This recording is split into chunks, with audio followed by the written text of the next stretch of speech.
The Danny Thomas Hour, usually seen at this time, will not be presented tonight so that we may bring you the following special program. Word Balloon is brought to you by the League of Word Balloon Listeners.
Nice. Hey, everybody.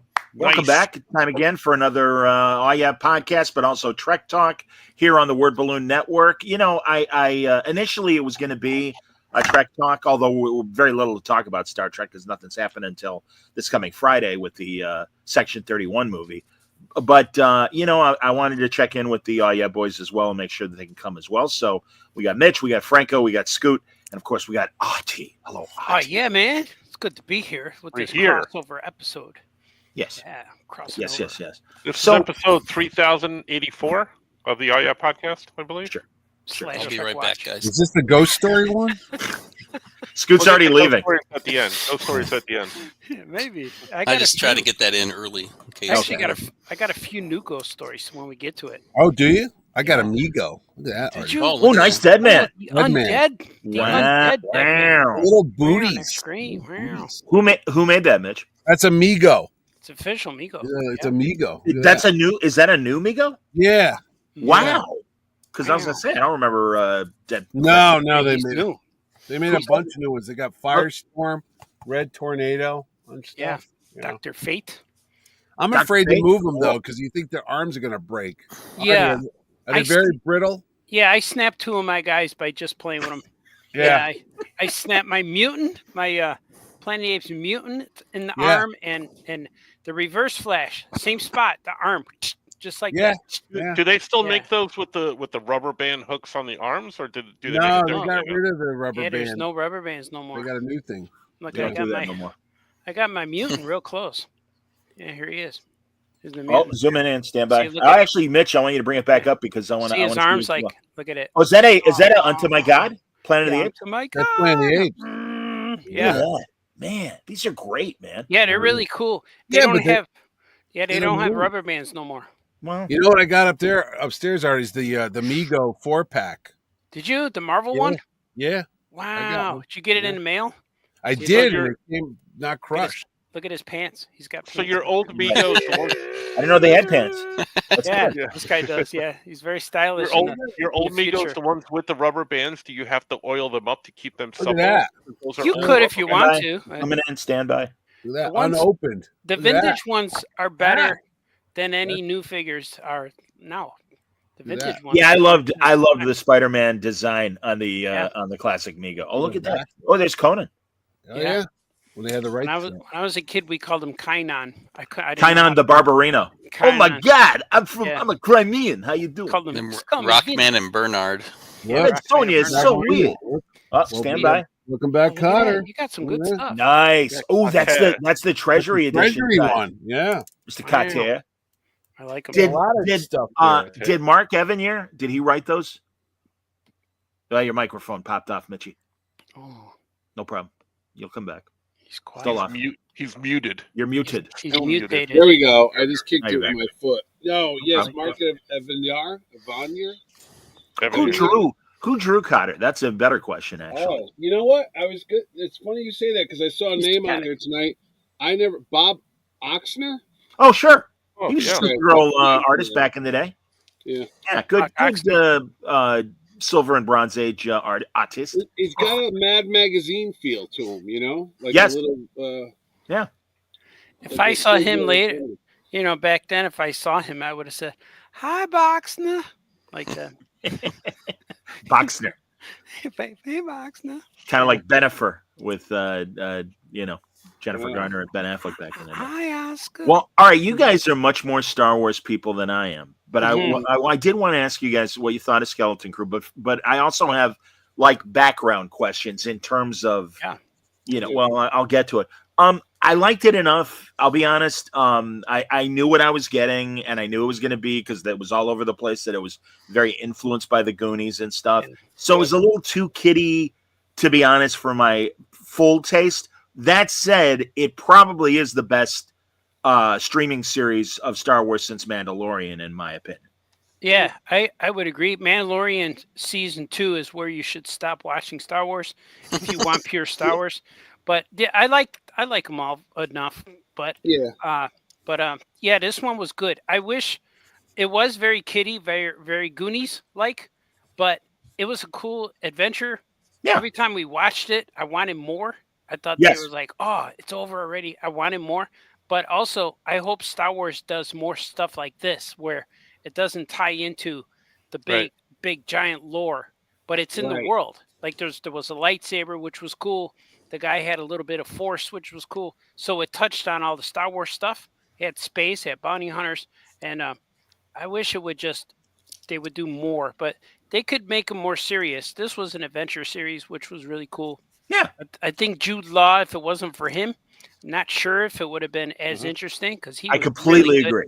Yeah. Completely agree. Like I knew that the parents were gonna come back because the mom was also in Better Call Saul, so I knew that. Oh, they were that's gonna- funny because yeah. also my friend Julianne Emery Yeah. was the concierge at the Pleasure Planet. Yeah. Like, hi, welcome. Wow. Yeah, she was also in Better and Call Saul, yeah. she's from Better Call Saul and The Riches and Yeah. he was in And God. Urkel was in it. Urkel, yeah.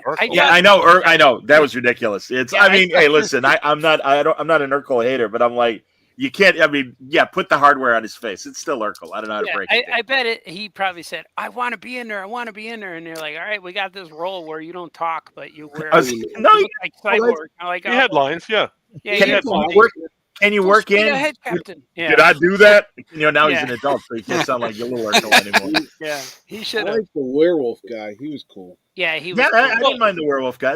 He was all right. Urkel doesn't need the money because I saw him recently and I was feeling bad for him because I saw him recently on the Game Show Network and he hosts some really bad game show. Yeah, True. I watched it too. And I'm True. like, oh, at least he's working. But then I saw, oh, he's got the Star Wars. But then also, I think if I remember correctly, I think he's got his own weed business where he makes Weed. like Urkel really? weed.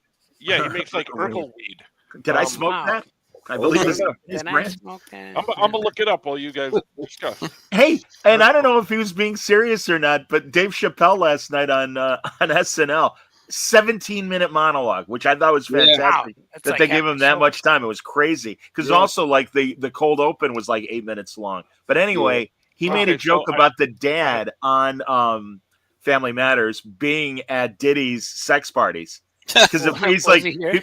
because he's like, people are asking me if I was at the parties. He goes, I'm too ugly. He goes, but then I found out that whatever that actor's name is, and he goes, come on, man, I look Phil better than Johnson. that. Yeah. He brought all the That's cool. Twinkies. He brought all the Twinkies to the party. Yeah. Oh, wow. He showed up afterwards for the munchie time. He always Yeah. show, he's Jaleel- always plays a cop in every movie he's in. Wow. Jaleel White has Wow. an Urkel themed weed business, and it's Wow. called Purple Urkel. There you go. Whoa. Oh man, I would totally fire up Purple Urkel. That sounds Mhm. fantastic. Norpal. Yeah. Yeah, Purple Nurple, Purple Urkel. Okay, wait, back to Skeleton Crew. Yeah. I'll be honest. Listen. We've had smugglers and pirates since New Hope. Yeah. Fine. Yeah.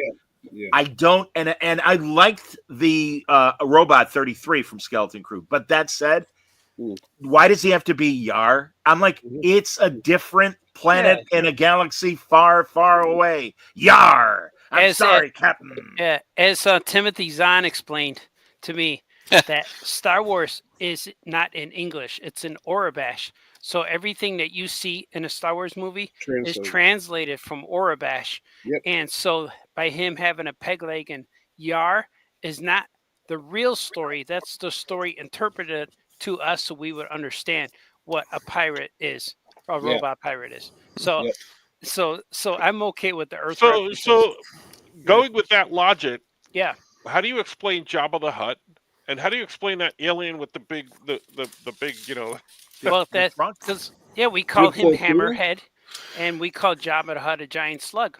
Yeah. So there you go. It's an interpretation. How do you explain hot chocolate, though, Artie? Yeah, that's what I was Yeah. gonna say, Artie. Because Yeah. you know, that's in the Zon books that they Yeah. got hot chocolate Well, in a he galaxy told me that far, far away. hot chocolate was an interpretation of the drink that they had in space. That was Lando's. And let me just interrupt here a little because I Yeah. was there. Yeah. When he told Artie that, Artie was like, "I don't believe you, sir." Or he's Yeah. like, "I don't think so, sir." He He's said, like, "No, I wrote he it." said, And "No, Artie's you're- like, "No, I think you meant Earth." Yeah. And he's like, "You're lying." "Yeah." I I told was him, "You're like, lying." "You didn't." Why would you say it's hot chocolate if you didn't want all of us to believe that Lando was from Earth? Hey, But Scoot, he's not from Earth. I go, I think you think he is. That's turn right. your volume a little bit down because you're really, really loud and it's Me? clipping your microphone. No, Scoot. Oh, Yeah, I just lowered mine. I was like, whoa. Okay, no worries. And it's fine, but you know, Yeah, I call I want you guys bullshit clear. on, I don't know if it goes that, down. all that jargon stuff, the hot chocolate and the hammerhead. No, I don't know. No, Yeah. I read that. And Timothy Zahn told me, when did you read that? I said, in the 90s when I was going to school, college. And he said, it's been 30 years. Let it go. No, That's what he it's told me. even- And I went, no, because you gave it to me 30 No. years ago. And I read it, and it's part of it. It Yeah. goes back 48 years to Star Wars because in the novelization, Obi-Wan Kenobi tells Luke Skywalker when he's training, goes, even a duck has to learn how to swim.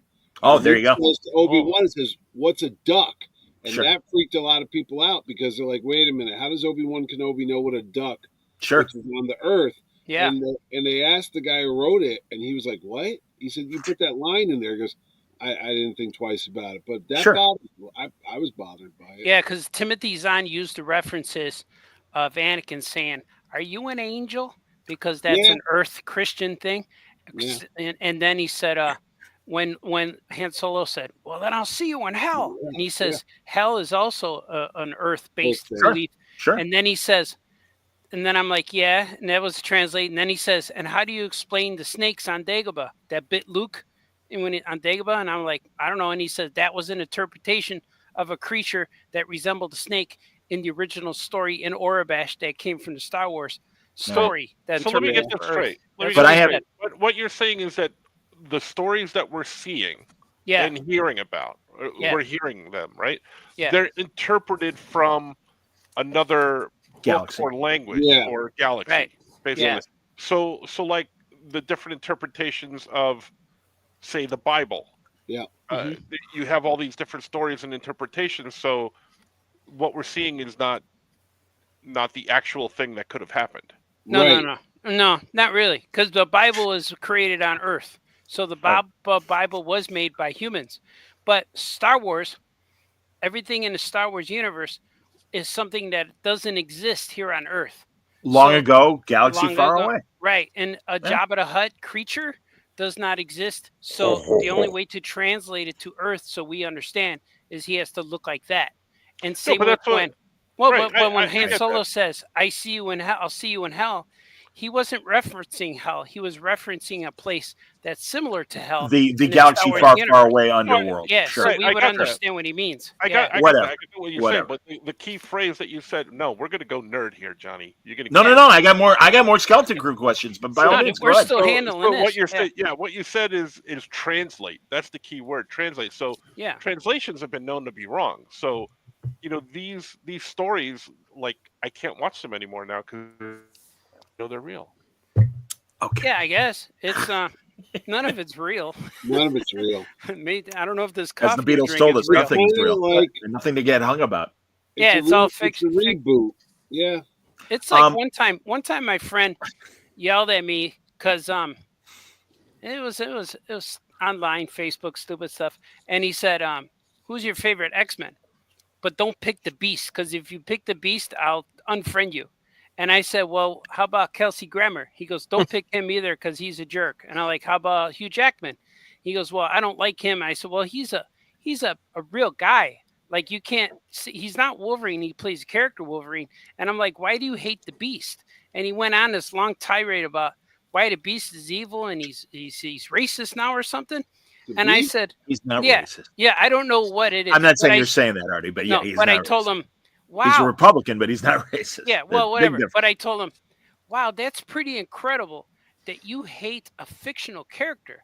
I said, don't you think that's just good writing to make a beloved character who is a good guy, twist him up and make him a jerk or a bad guy so you can hate him, the guy who reads the books every month? And then he says, I'm going to unfriend you. I'm like, well, he did. He's still friends. But I'm thinking, like, that's the power of good writing and a good writer to make you hate a character.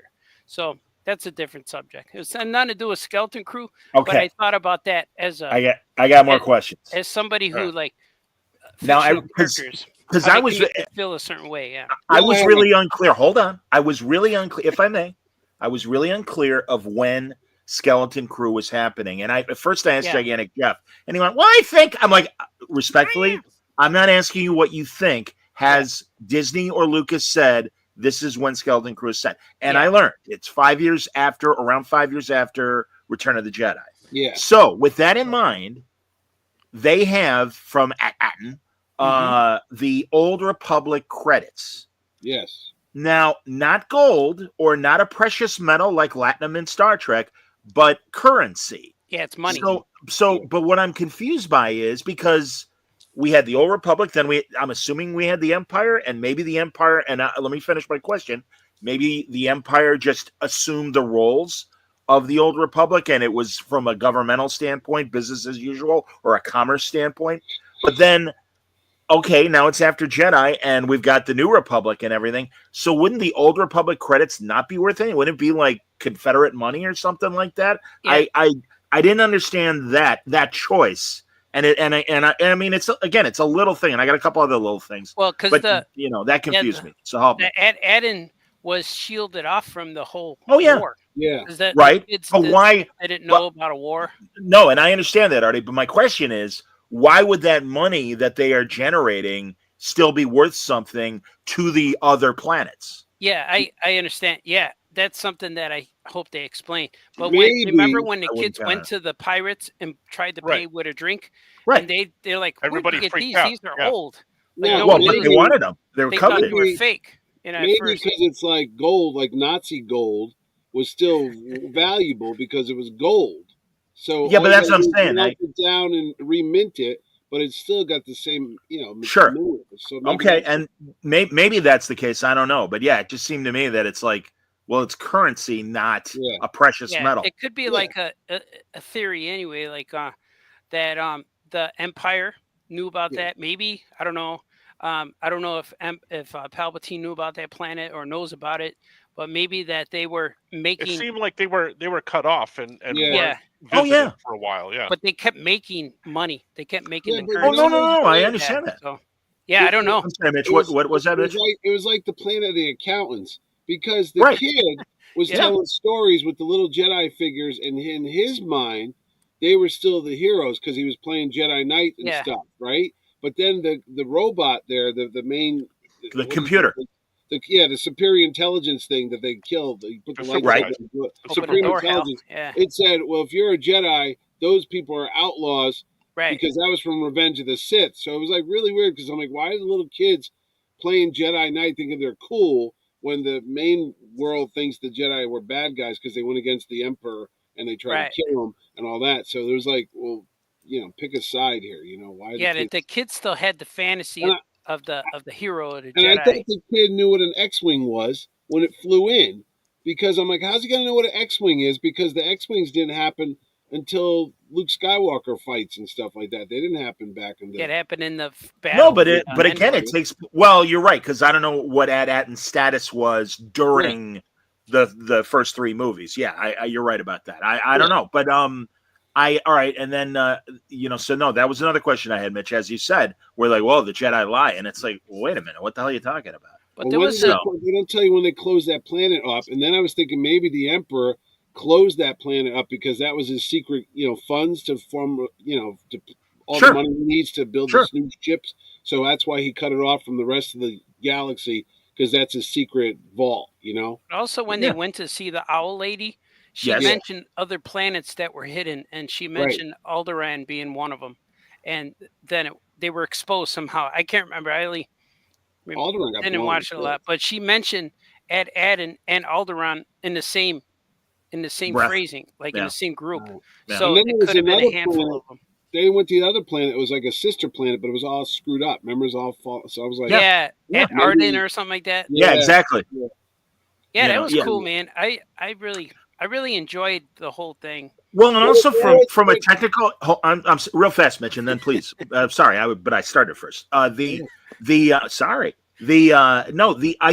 good use of the volume wall, that the big LED screen, because I think the camera angles and the shots they chose made it look more cinematic than what we've been getting in the previous stuff. Right. Please, Mitch, by all means. No, what do you I was got? going to say it's nice that they're building their own mythology instead of rehashing the same Right. shit that they've been talking about for all Yep. this stuff. So maybe it's good that they have some mysterious thing going on, like why was it Shield? Why is that other planet destroyed? So you go, Yeah. oh, if they do a season 2, you can find out more about it. It doesn't always have to be about, well, here's Luke Skywalker. Oh, yeah. Where's the Jedi Knight? It's like, bro, it's a whole galaxy. Why do we Right. keep talking about the same 5 people? It's cool to see them, but after a while, it gets to be monotonous. It's like, Maybe their galaxy is just really, really small.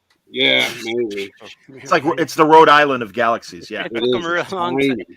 But when they went in hyperspace, man, they were gone for a long time. It took them a long time to get to where they're going. Scoot, Well- did you show your kids the show? Yeah, a little bit. Oliver, he's not really into Star Wars stuff yet. I can't get him into it, but he did watch a couple. Like when I was watching that, I think I was watching the scene where they're on the trash world. They were their ship was about to get crushed, and he was like really into that. That was pretty intense. So he kind of liked that. But one thing I wanted to throw in there is, I thought they did well, which Star Wars traditionally has done horrible at this, was these kid actors were pretty good, because Star Wars, as we know, has a history of casting horrible kid actors, starting with Jake Lloyd and then that Leia girl and everything in between. But I thought for the most part, especially Fern, she was good, and the girl with the visor was pretty good. Visor girl is my the favorite one boy with the curly hair, he was good sometimes. Sometimes he seemed like he was overacting. And then the little kid that looked like a Muppet, Neil, I don't know, he was fine. But He was better than the curly haired Cuban kid. Yeah. I couldn't stand curly haired kid. But No, I thought he Fern annoying. she was really good actor. I thought She's the funny. girl that played Fern, and the other girl was good. KB. Robot But girl. not, for me, Visor girl. Please, Mitch, go ahead. The robot girl with the back of her head, Yeah. they restarted and stuff. I thought, was she like an android at one point, or they just hollowed out her skull and they put in this robot part? You know what? I know what that is. There's How does she grow up? in How the does in the Solo movie. Yeah. Remember that guy who had the scars, who had the little mini lightsaber things? The bad guy. He had servants that had the top of their heads cut off, and those were somehow the Empire experiment on trying to make humans docile, obedient instead of clones. So they made them into cyborgs, and there's stories about it. But they're in a Solo movie where they have maids or servants that just have they're chopped off from the nose up, and Lobot. So like Lobot. And so this kid resembled them a little bit. And when she pulled out her back of her head, it was Lobot. It was like the same ref, and she has the same colors as Lobot too. I took it that it's a disabled girl that they gave cybernetic parts to let her function normally, and because that's kind of how she referred to herself when curly haired kid was putting her transistors in and stuff. So like Rutherford on what do you call with the thing on his head? Yeah, and lower decks. Yeah. My 8-year-old daughter, Rudy, says has never been drawn to anything Star Wars related, but she loves Skeleton Crew. No, and again, that's awesome, and there should be, much like the cartoons that are definitely for a younger age. I'm for all that. I think that's great. And again, I think it was the best thing since Mandalorian, but it was too kiddie for me, and I stuck with it. And thank God for Jude Law. But I'm with you guys that it's it's a big galaxy. I want to see how the rest of the galaxy worked, and that's why I appreciated Adden and this bureaucratic planet, because enough Jedis. enough of that. Let's get to the Solo side of the story of real people, and that's why I don't mind pirates or smugglers or things like that. But my God, Dark Horse, while they had the license for the 20 or 30 years, whatever that they had it. Yeah. I mean, we learned all about the other planets and all this other stuff. It doesn't always have to be about goddamn Jedis, you jerks. Well, if Enough. it is about Jedi, just make it good. Like don't mess with lore and beating a dead horse already in my world, you know. And also and especially 5 years after Return of the Jedi, you know, it's like, well, I thought the only Jedi right then were Leia and Luke. Yeah, Luke and Ahsoka. You know, maybe and out there. How did Jude Law have his? He gave some explanation in the last episode. Yeah, his master got killed in Order 66 when he was a kid. Yeah. Okay, he got out somehow. So he was a little Padawan back in the day. Yeah, he only knew some tricks. He didn't know the whole. Yeah. You know, he only. Yeah, I want new stories. If they're going to give us old stories about Jedi's, I want a Kit Fisto series. You know, Yeah. Like, I don't want a series of, like, you know, him with Obi-Wan or something. Give me stories about him. Oh yeah. You know, and what happened with in his life and stuff like that. But still, that kind of bothers me because we know what happened to him too. Like they all died, you know. Right. So give And me. like That's why I appreciated this one so much. It was outside of Yes. everything else, and you know, we learned about a whole new planet. There were some things that I disliked, you know, with the kids and, you know, their portrayals or you know, their acting and the pirate stuff. But ultimately, I liked it because it was something new. Yeah, it's like with that last one, the Alkalite. Like they had so much cool stuff that was in it, but they tried to fit it in the continuity too much. But like that bad guy character, they call him Smilo Ren, the guy with the helmet. Like he'd be cool somewhere else, and trying to fit him into that where like, oh, he came before Palpatine. It doesn't make sense because we don't know about that. Like it's like it, and with Plagueis being in there, they kind of like shoehorn them or shove these guys in there just to make it connect, and so people could say, "Oh, I get it." My supposition of Plagueis being at the end of Agalaka. I think that was like, oh no, we're going to learn more in season 2. Maybe not. Yeah, right. Maybe not. And you know what? And real fast, I don't want a second season of Skeleton Crew. Oh, I wanted one real. That's enough. And you know what? Do you really? I wanted one, but because there's more story. That last episode about those kids. No, you need to Jude Law have his own show. No, about Alkalite. I want a season 2. Well, but I thought you also said you wanted another season of Skeleton Crew. Oh, maybe. Yeah, they could. But no, I'd like to see, but they don't need to. But with Alkalite, I think they should. They're not gonna make a. No, I know, but I think they should make a movie or two. They might incorporate some story things in a future story, but like a 2-hour episode, and that should be good. Aren't they making a Rey movie? Yeah. Yeah, they are. Yeah. I said, did you know the girl in the Acolyte was X-23 from Logan? Yes, the alien girl. I didn't recognize her, and I was like, "Oh shit, that was her." That was her. She's very good.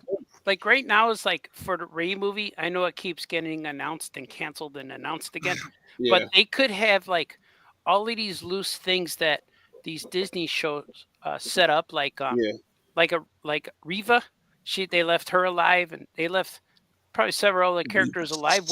What if, like in the Rey movie, Reva shows up as an old woman now, and as an old Jedi, old hag, and like whatever, something like that. Or they could. I'm hoping that they bring in Mace Windu as an old guy. You know, that's my I want a Qui-Gon or a Mace Windu series. These guys are getting closer to 80 than 60 at this point. Qui-Gon's old now. They better both of them are. Even his Force Ghost ages, you know. And same with I know they just announced for Ahsoka season 2 that Obi-Wan's or Ewan McGregor and Hayden are both in it. We knew Hayden would be in it because he was in that first one, but they just announced Ewan McGregor. But we're wondering if it's going to be flashbacks. Force Ghosts. Yeah, I would assume so. They better use Anakin better than the way they used him in the Obi-Wan series. What a miss! I've been watching. Red Letter Media, their reviews of the Star Wars stuff, which I love. Yeah, and they're absolutely right. And I was saying it when Obi-Wan was happening. It's like, man, you guys made a big deal about Hayden coming back, and we should have had a lot more flashback scenes to show this supposed deep friendship that these two men had. And other than a line in Revenge of the Sith and the one flashback or two flashback scenes we got in Obi-Wan, I'm like, BS, man. You really blew it. And I understand he's older and, we better make him look younger or whatever. Fine, put some latex on him, whatever you got to do to make him, smooth out those wrinkles. But, don't. It was a wasted opportunity. It really was, having Hayden back, I think. Oh, that's interesting. Rudy says that Liam Neeson says he wouldn't do any more Qui-Gon. Yeah, Qui-Gon. Nope. Did you guys hear recently too the guy who wrote the original Obi-Wan Kenobi movie? He wrote a trilogy, and now his NDA is expired, so he's doing interviews now. Yeah. And interesting. He did a real good interview with Star Wars Theory, and it was real long form. I listened to it. It's like 3-hour interview. It was really good, and he explained the whole Obi-Wan trilogy, where it was supposed to be a post-war the disease that the vets get, where the PTSD. Post-traumatic syndrome. Yeah. And he was supposed to overcome that. Like the first movie was going to be that, and then he was eventually going to get his powers, and by the third movie he was going to be full on powers. But a lot of the stuff that they used in the Obi-Wan show was from his script, but in his script, Reva was in it. It was the same where she was a kid and Vader ended up killing her as an adult. But in his script, she stayed dead. She was like, you just saw the betrayal, how evil Vader was, and then he fought Obi-Wan. So a lot of it is still in the show. But when you listen to this guy's interview, man, it was so good. He had Luke Skywalker in it using the Force. And I remember him explaining. Yeah, as a kid. And Obi-Wan was like, when Obi-Wan at the show, they said he gave him the little ship, and he goes, hello there. And he gave him the ship. But in the movie, he had a scene, which I remember stands out, where he was playing like ball with Luke, and somehow like he's tossing the ball back and forth, and Luke got tired of playing or something, and he snatched the ball from Obi-Wan and threw it back at him real hard. And because he used the dark force instead of the light, they were throwing it gentle, and he went bam, he got it through it, and he felt the dark side come out of Luke because Luke got frustrated or something. So I thought that was real cool, but I forgot the writer's name. Had a bad taco or something. No, you know what? I just rewatched that scene again where they fight each other because I was like, because it was good. I'm not saying it wasn't filmed well and well acted, but I'm old school. I think it took away from the original Star Wars because completely agree. A little bit, like they never saw each other for 20 years, and but not like, I never saw him 10 years ago, and I know he's alive, and I let him get away. And then when Obi-Wan just takes off from that planet, there's no Empire around. I'm like, why wouldn't they stop that ship that's escaping from him? But the problem I have with that is he goes, our Anakin Skywalker's dead. I'm like, okay, you're really simplifying the story because it's like, when I tell Luke that your father died and Darth Vader killed him, I'm like, you didn't really have to over-explain this stuff as much as you did, but I guess people need to be spoon-fed. Yeah. But the problem is, the powers that Obi-Wan had in that fight, when it's cool, but it's out there because he's throwing rocks and boulders at him. He's making volcanoes. And he's like, oh my God. I'm like, dude, I get it. They didn't have the effects back in 76 or 77 when they made it. No, I'm going to defend that a little bit. I'm going to, because when you're in Star Wars in A New Hope, okay, Obi-Wan's what, like 70, 80 years old? No. He's only in his 50s. Wait, the character or the actor, Mitch? The character's only in his 50s because when he meets up with Anakin in Phantom Menace, he's still a Padawan. He's only like 18, 19 years old. Okay, then it's 10 years later, and he's 30 when they do the Attack of the Clones. So then there's a couple-year break after that during the Revenge of the Sith. So you figure he's about 34, and then it's a 20-year gap between Obi-Wan or Luke being born. Okay, maybe he's not that old. He's roughly 60 in New Hope. When I get up out of bed, my knees creak, and I'm like, oh. You're not a Jedi Knight. Well, you don't have the Force, I can't spin. Or maybe using the Force burns out your body faster. There you go. That's what George Lucas would say. He's on a desert planet. I would love to hear Lucas's idea, what he thought of these last three movies, because I heard he doesn't like them at all. There's also an Obi-Wan cut. I think he's very on the record about not liking. Oh yeah. Wait, what were you saying, Artie? I'm sorry. There's also an Obi-Wan cut by a guy named Kaya or Kia Peterson, I think he is. Kai But he's out of Patterson. YouTube channel. Kai Patterson. Kai Patterson, yeah. And he took the Obi-Wan show, made it into like a 2-hour movie, and it is phenomenal. It's Really? so good. Everything Well, you and- want in there is good, and everything that's nonsense filler They he took tossed out. Nice. That's And, like that old Batman and Robin deassified Yeah. DVD. But also, that is something I was going to say about Skeleton Crew as well. They could have told the story in 4 or 5 episodes. And when the 7th episode happened and they were heading home and it ended on the cliffhanger, it's like, will you end this, please? Jesus. Yeah, Enough. I think it felt that way because they were only like half-hour episodes. Yeah. You know? That's why it felt Yeah. fast. But yeah, I It felt agree. like that because that little kid was annoying. I think that's why it felt. That was he was my Three favorite to me, kid. 3 of the 4 kids were annoying. The other one that wasn't was X-22. I liked all of them. Yeah, Fern was good. I didn't like that rat Fern. that lived in the head of the robot. I wanted that thing to Oh die. yeah, that I know. Well, it reminded me of that annoying little thing that squeaks in Rise of Skywalker. I don't remember his name. Oh, the Porgs? No, Who it was was. Well, if it was a no, I'm not. Oh, that little mechanic guy. Babo. Yes, Babo. Yeah. Yeah. Babu Freak. And did you Yeah, guys so- notice the robot in Skeleton Crew? His name was SM-33, and that's a play off the pirate Smee from Oh, Captain I had Hook. heard that. oh, I heard sweet. that. Yeah. Yeah, and I noticed that when I saw the toy, the action figure with the toy name, and I'm like, hey, it's Did- Smee. That's his name. Franco and Yeah. Wayne, and Mitch, because I don't think he sent it to all of us. Wayne sent us a clip of a guy watching Star Trek Into Darkness, Yeah. and on a big screen TV in HD, and he froze this one scene where a ship gets blown out and all this stuff gets sucked into space.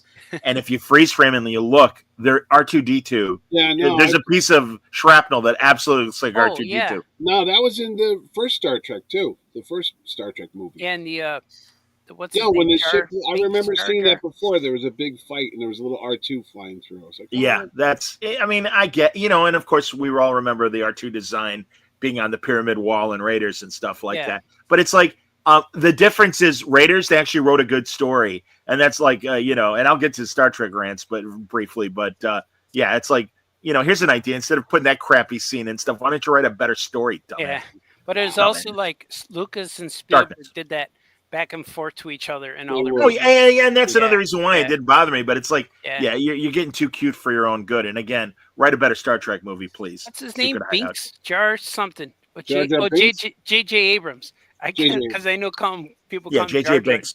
People Jar call him Jar- Jar Jar J.J. Abrams. Yes. Yeah, Jar Abrams. Force Awakens But was he good, did that, but right? the other two, no. I didn't like the other Yeah, two. I What'd know. you say, man? Who was I good? said But Force Awakens. I was thinking about that today. I don't know why. But it I was like, all right. That was a good start, and then I thought it was going to get better, but then I hated Last Jedi, and the last number 3 was a waste of time. Honestly, I can't watch any of them. I really can't watch any of the sequels because they annoy the hell out of me. They remind me of. I mean, there's too many things. As I said, I mean, I think I was talking to my Irish buddy Owen's class yesterday, and Star Wars came up, and I'm like, I don't like that Rey is wandering in the desert and discovers the Millennium Falcon, and suddenly she can fly the thing, and it's like, Yeah. there's no hero's journey. She just showed up. I'm here, and it's like, okay, whatever. She knew everything. She knew how to fight with a lightsaber Oh, at yeah. the end of the movie. It's Yeah. like, when did that happen? There's Yeah, one yeah. No one line. rewatchability with these things like there were with the original Yeah. trilogy. Say it again, Francis. There's no rewatchability factor No. with these as there was with the original trilogy. 100%. And there's 100%. one line in all of the new ones, the trilogy, which makes every Star Wars fan know that the writers never watched Star Wars before. When they're getting chased and they said, they fly now? They fly now. You Yeah. know what? They've been flying since the Clone Wars. Yeah, I know. Yeah, they had the Republic Commandos. They always And had backpacks. There's Mandalorians. And then when he goes, they got this big door that's coming down in the Last Jedi, and they're Yeah. trying to blow it up. And then what's his name? Poe Dameron goes. They're trying to get through that big ass door. I said, "There's no effing way in a galaxy far, far away." They're talking like, "Yeah, they got to get that big ass door down." I'm Yeah. like, they don't talk like See, that. but Mitch, that's that's what I'm like Star talking about, Trek. the That's like Star translation. Trek. But that's Yeah, what I'm that's talking true. about, the translations. That's a different guy that translated that. That's why you can't trust any of these stories because they're all like misaligned and misinterpreted. That's my theory. Mario's a good question. He wants to know if J.J. Abrams has been blackballed because he hasn't made a movie in years. No, I think he's just collecting money. I was going to say he's counting his money. He doesn't have to work. I don't right. think You know? Jabrams. So, yeah. Didn't he just own a production company? Didn't they just do something? Prior to James Gunn getting the keys to the DC kingdom, he was supposed to be the Kevin Feige of DC, and that ended. Really? And he got a lot of money, and also, I think because that contract technically was still in effect, they settled with him to make him walk away from DC. He's part of the Mission Impossible movies, right? Yes, That's where he's got money. Well, or at least I know he made the third one, and I don't know what his association has been since the third one. But I don't know. I'm not as and maybe somebody in the chat knows, but I don't know what his capacity is in the subsequent movies of Mission Impossible. So I don't know. I've never seen those movies. Oh, Rudy, and you're right, Rudy. I completely agree with this. Ray was like Burnham in Discovery, where she started off as the smartest and strongest person around, and that's why I don't want a Ray movie. Please, again, it's like enough with the Jedi. It's a big galaxy. Let's hear about the other life in there and stuff. And if you want to have side characters that have force powers, okay, but just kind of like Jude Law in Skeleton Crew. Yeah, he was a good character. Yeah, he was really cool. And you didn't know if he was good or not. Yeah, it was good. Like, I like that he stayed bad too. That was good. Yes, I agree. Turn. Yep. Every prediction. Yeah, every prediction I had didn't come true, which I liked. Like I couldn't predict, but like oh man, like Jude Law, like that show Skeleton Crew, it was enjoyable enough, and like you watched it and you had fun. It might not be the best Star Wars, but there was nothing bad about it. You know, it was good. Like we liked it, and like when you watch Mando season 3, after you watch, you're like, oh, why wasn't that good? Why didn't they do this? Why didn't they do that? That's but Skeleton. Yeah, Boba Fett show, like, why is he petting that guy? He gave that guy fruit at the end. Come on. And like but Skeleton Crew, there was none of that. Heroes saved the day. They got rescued. There was bad guys, and Jude Law still on that planet. Like we don't know what's gonna happen. No, well, whatever. Yeah, whatever. No, I would imagine I would imagine the X-wing fighters took him to justice. That would be my supposition. Yeah, that was good. That's like because they didn't show it. Yeah, it's like the ending of Superman 2. Like, what happened to Zod? We don't know. But still falling. Bottomless pit. Yeah, he got imprisoned. That was a cut scene. They put him in like a prison. They flew him off. Did they? Did they put him in a new? Roadway told me, from Superman. They put him in a new album cover. In the Donner version. But now that doesn't make sense. How could they put him in prison? Because he got depowered by the thing. He was just a human at the end. Right. He crushed his hand. Yeah. Kryptonite handcuffs. The country is safe again, Superman. Thanks to you. Or was that the first movie? No, that's the first movie. That's the first movie. We're all on the same team. That's from these walls here. I don't know about you guys, and it may come up in the chat. I can't watch and I hear it's amazing. I can't watch the Christopher Reeve movie. It's only going to make me sad. Feel free. No, it's heartbreaking because you know how it's going to end, but you just sit there and you marvel at how this guy freaking got up every day. I mean, Jesus Christ. Anybody else would have given up. Yeah, given up. Yeah. You remember he made that remake of the Hitchcock movie Rear Window? They showed that in the movie. It was good. It was good. Yeah.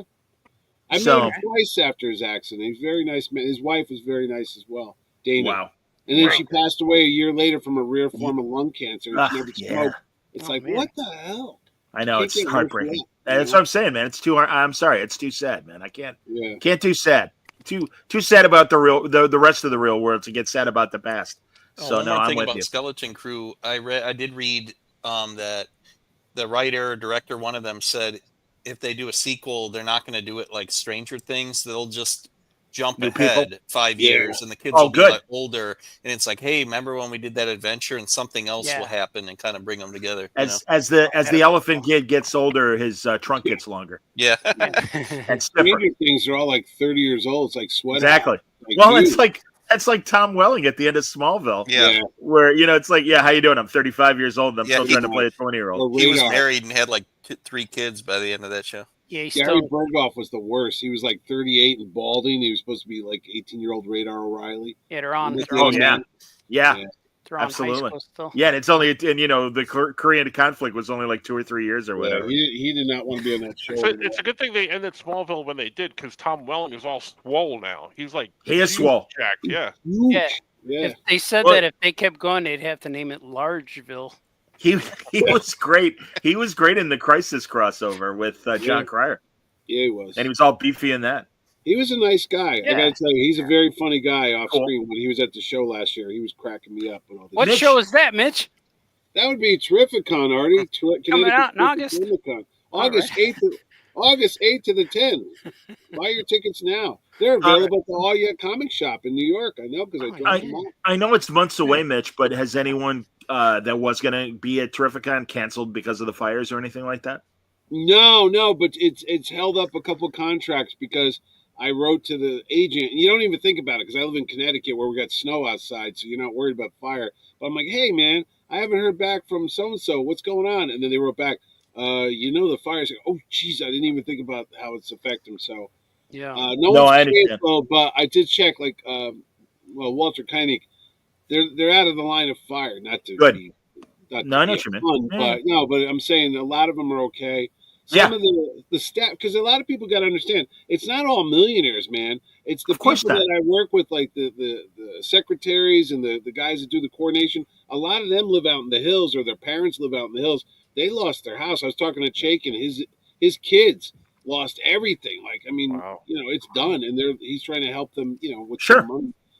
Where are you going to go? I mean, I'm not talking about a little bit of fire. We're talking about level to the ground. Yeah. Nothing I, there. I checked in with various comic creators because I am geographically ignorant as far as knowing that people are in Los Angeles, but where in Los Angeles and Los Angeles County being as big as it is and everything. And I checked in with Loeb, and he's fine. I checked in with Jeff Johns. Johns was sending me photos from his balcony seeing the fires and stuff, which is pretty crazy. Oh, no, it was scary. And poor Steve Siegel lost his house. Lost everything. And he's such a sweet Really? guy. Yeah. And I've known his wife since the 90s, back in radio days and stuff. No, so my heart goes out to them. No.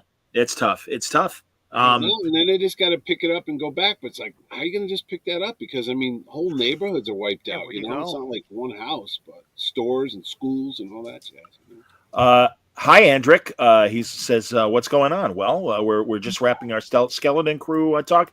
How about What If, boys? I saw it. What? I'll be honest. I kind of picked and choose which episodes. I didn't watch all of them. I don't like Kat Dennings. I don't mind her as Darcy, but she does kind of grate on me. So I really wasn't up for a new. And also, I've seen her new sitcom with Tim Allen. That blows. Horrible. Right? So is that So supposed bad. to be her husband or his daughter? I didn't get His daughter. Oh, daughter. okay. Because I His turned it daughter's on. divorced. You know who's in it though? Stifler's in it. Sean, whatever his name is. Oh, that guy. Three-name from guy. the Yeah, Western three-name Front? guy. Yeah, he's back. Scott Williams, Sean Scott Williams. Sean Williams. Yeah, Scott Williams or whatever. Sean Yeah, Williams Scott, yeah. Yeah. Sean Williams, Gordon yeah. Murphy. I liked him. He took over for that other guy that they fired off the Lethal Weapon series, which Oh, I really? actually liked that. Yeah, I like that. He came in on the I didn't watch it. last season or two. Yeah, because the other guy was a jerk and he got kicked Yeah. off. Yeah. And it was David Wayans, and I kind of enjoyed that series. It was a good series. So he came in the last couple seasons, and he's the only good thing about that new Kat Dennings Tim Allen show. I saw the first episode. It was yeesh. But Horrible. I Horrible. liked What If stuff. I liked What If stuff, and the fact that they redeemed the whole Howard the Duck, girlfriend having a girlfriend thing from the Howard the Duck George Lucas movie. Yeah. They kind of did it better this time around, and I thought the story was pretty good. I like their daughter. I did Yeah. like her daughter and everything. I thought Birdie. she was all right. Real So- fast, couple questions or comments from the people. Chemdog, and he's right. Radar in MASH used to read comics from the future. He read He did. 1960s comics during. He was a time traveler. He was. It during was that. the I knew time. that, That's yeah. how he knew things. Sir. Yeah, that's pretty good. Rudy says it's the Crime the Crisis crossover isn't on DVD. Oh, wow. And then real fast, JD wants to know if we've seen the franchise. And no, it's sitting on Max. It was it good, JD? Tell me if you thought it was good and worth I don't know what that us was. watching. It makes um, fun of the superhero movie series. I heard they do. Yeah, a and whole it's- thing about it. Yeah. The star is the guy, the main guy from Yesterday. where the Beatles don't exist in a he gets clanked on the head. Yeah. And About them making like a big movie or something like. Oh, they're making a okay, big superhero movie. Yeah. I know what you're talking about. Yeah. So, Yeah. oh yeah, and yes, thank you, Mario. Yeah, this is Mario. Isn't there a Mavericks game you should be watching? He says, "Just wait, Mel Gibson, Sly Stallone, and John Voight will make Hollywood great again." Yes, yes. Mel Gibson's at a comic convention in MegaCon. You know? Oh, do you know how much his fee is, Mitch? That's the kind of thing that would seem to go on your radar. Not that you would buy him, but well, it's hundreds of thousands of dollars. Of course. Well, yeah, I figured that, but same thing with Stallone. You'd have mentioned there. Oh no, well I know, but that's the thing. I know you free because we saw him at New York Comic Con, right, Artie? Yeah, John Voight. Yeah, he's just hanging out. Yeah, he literally lived down the street. Yeah, hey, give him the table, Mitch. I'll do a midnight cowboy conversation with John Voight. Yeah, I think it's hey sir, how you doing? He went, hey. Yeah. And what was that Showtime show that he was on, where he was the guy's son or father? I can't think of the name. I think it was Leaf Shriver's son or father. Oh, that show? He was on that? That was a good show. Yeah. He was good on it, too. He was really good on it. Donovan, right? Yeah, that's right. Ray Donovan. Attaboy. Yeah. I told him, hey, man, you were good in Anaconda. He said, thanks. You know what? Sometimes I look at Hollywood stuff. It's like having your crazy uncle. You love all the stuff they did. You grew up with them, and then they say weird shit about politics, and you go, "Well, I can't throw him out because he's still my uncle." Yeah, sure, but I don't have to invite him over either. No, I know. I don't have to invite him over, but I like his movies. I thought Jimmy Kimmel went too far when he did you hear about that whole little minor controversy? No. He was scheduled to be on Jimmy Kimmel's late night show. Kimmel didn't like how after the election, this is the next George Washington or whatever he said. And he's like, well, I don't want him on anymore. And it's like, dude, there's like a million things you could ask Stallone that people would love to see him beyond his politics. And that's where and again, I'm saying this as a liberal. It's like, just relax, man. And it bit him in the ass because now Stallone seems like the bigger guy. And Stallone's like, Kimmel tried to apologize. He's like, no, screw you. You don't want me. I don't want to be on your show anymore. Too bad. I want to invite all of them. Say it again, Mitch. You didn't want Stallone on because Stallone said, what about George Washington? Who's Sorry, there's nothing to repeat. No, that's all right, Siri. I'm having a conversation, Siri. No, I'm explaining. I'm explaining, Mitch. What happened was he was Stallone has obviously, now he's going to be an ambassador to Hollywood for the Trump administration. I don't know what that means, but he was at a victory party of Trump's and said, this is the next, we got another revolution with this guy. And it's like, yeah, okay, whatever. And again, that's fine, Grandpa. You're closing in on 80. I'm not going to change Jim Steranko's point of view. I'm not going to change Sly Stallone's point of view, as you well know. I had a guest come up from the show at Terrificon, and I was like, oh, and it's a guy we all knew because we all grew up watching his TV show as a kid. And then somebody said to me, you can't have him at your show. I go, well, it's hard to because I already have a contract. They go, yeah, but he was at a fundraiser in Florida for a Trump thing. I go, bro, I can't, I don't control what the guy does in his off season. But 30 years ago, he was on a #1 TV show that we all watch. It's not Scott Baio and those guys, but it's somebody else. You'd be like, oh, no. But again, what am I going to do about something that happened 50 years ago? I don't know. And again, there's a million other things. That's why with even Steranko, it's like, all right, guess what, Jim? We'll talk about nerd stuff. You don't have to agree with them. But then you don't go get his autograph. I don't know. Somebody does. Whatever. I think it would be kind of cool if I invited all these guys to my house and just hung out. see what happens. Put on a game or something. There's a reason why the grocery store doesn't put things above the door like we only serve these people because they'd be out of business. That's just the way there were certain stores in Indiana that had problems with the other side of the aisle. But let's get off politics. Back to what if. Back to what if.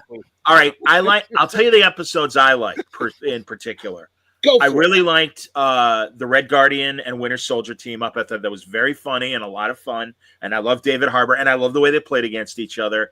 I really liked the Old West episode with Shang-Chi and what's her face? Hawkeye, thank you. Kid Bishop, as White Widow would say. And I like the two-parter at the end. Would have been nice to have seen a man other than just the Watcher and Ultron with them. But all right, go girl power, fine. Because I like the concept of the Exiles. I always have, and I like that a bunch of variants are going after the Watchers people and stuff. And it's like, okay, that's cool, and it was good enough. But I am just like, again, it's like, can we have a few more guys? And also, unfortunately, as you guys know, this animation and everything takes a couple of years to make. So I think they made a lot of this with the idea of, oh, these movies, the Eternals movie is going to be huge, so we got to have Kumali back, with Catherine Hahn doing their team up and everything. I like that episode too, though. I didn't like that episode. I don't know why. Really? Bored me. Bored me. I mean, Did you and I'm a big old Hollywood nerd and everything. The big hand from Eternals is in the Captain America trailer. I saw that. Yeah. Yeah. The big hand. Yeah, the one that the celestial god that was coming out of the thing in the Eternals, and they turned it into stone. But if you watch Falcon flying over the battleships in the background, you'll see the fingers coming out of the water. And someone said that's adamantium now. That's where they're going to get it from. So all the countries are fighting over it because they want that new. Are we excited about the Cap movie, or are we nervous? Or or we're not sure, or we're like, yeah, this is gonna suck. I'm not too thrilled that Disney's like advertising using Tide detergent and stuff. I don't know what's going on there. but Mitch, that's been happening for literally the last 15 years with movies. Literally, looks cheesy. Yeah, and we even had McDonald's Happy Meals back in the day. But no, I mean, come on, even for the Star Wars sequels, all the stupid product commercials, and it would always with go see Captain America, Brave New World coming soon. It's like that's just kind of the deal now, man. Eat this yogurt and you could be a Jedi too. Yeah, I remember that. Yeah, I don't know. Crap. I'm looking forward to it because it's been a while since. It's been 2 years since. I don't count Deadpool, but there's been 2 years since a Marvel movie. The last one was the Marvels with Captain Marvel. Guardians 3 was pretty good, I thought. Yeah, that was 2 years ago. Man, I didn't see a lot of these. I saw the Wolverine one and the Spider-Man movies. You still haven't seen Guardians 3 already? No. It's on Disney Plus. I saw the second one with Kurt Russell. Yeah, but that was like 10 years ago. But thanks for playing. Was it 10 years? Yeah, I saw that. I liked that one. Then he played Santa. I saw that too. Yes. Yeah. Not but movie. No, he looked the same though. To me, it's the same guy. That's what he's doing. Yeah. The Mech Avengers in the first What If episode. I loved that original the original What If run where Thor and Cap and everybody walk away from. Or no, they didn't find Cap yet, but the power hitters walked away from the Avengers. So it was just Iron Man, Ant-Man, and the Wasp, and Iron Man made armor for them. That was the original story. I didn't need giant, robots, Avengers. I'm like, this is boring to me. I didn't think it was very good. I like Captain Carter, and that was the other thing I liked about the whole series. I really love Peggy Carter, and I hope she ends up in Doomsday as a. I know where she's going to end up. Oh, I think we're about to find out. She's going to end up at Terrificon on August 8th to the 10th in Connecticut. That's where she's going to end up. That's excellent. Awesome. That's the one episode I watched of that. What If? That's the one I watched. The Mecha one? She becomes Captain America. That's What If number. Oh, that was Johnny. Second season. Pardon me. Hold on, Mitch. That's the story you're talking about. What If number 3? Where that's correct. Yes, sir. You got it. I think Don Glut wrote that one. He did. I think they should do one that just call a show. What the hell? That's what they should do. Well, that was like the comedy. That was the comedy early '90s Marvel. Yeah. What the? Yeah. What the hell, man? That's what it should be called. Yeah, but only if you say it like Sammy. Yeah, he has to be a Sammy Davis Jr. Hey, man, I'm the Watcher, and I watch all this stuff. Ka-cha, ka-cha. Check this out, man. Hey, I like Family Guy when they're Frank Sinatra Jr. is like, oh, I learned that from Joey Bishop Jr. and Steve Martin Jr. and Sammy the Third. Because he was already Sammy Davis Jr., so Sammy Davis the Third. There was, I remember. Williams used to make a joke. It's Sammy Davis Jr. But no, Frank Jr. was really, really good on that Family Guy episode. Very, very fun. He used to be on The Sopranos. I remember they played Frank poker Jr. together. Jr. Frank Sinatra Jr. Frank Jr. Oh, that's right. Yeah.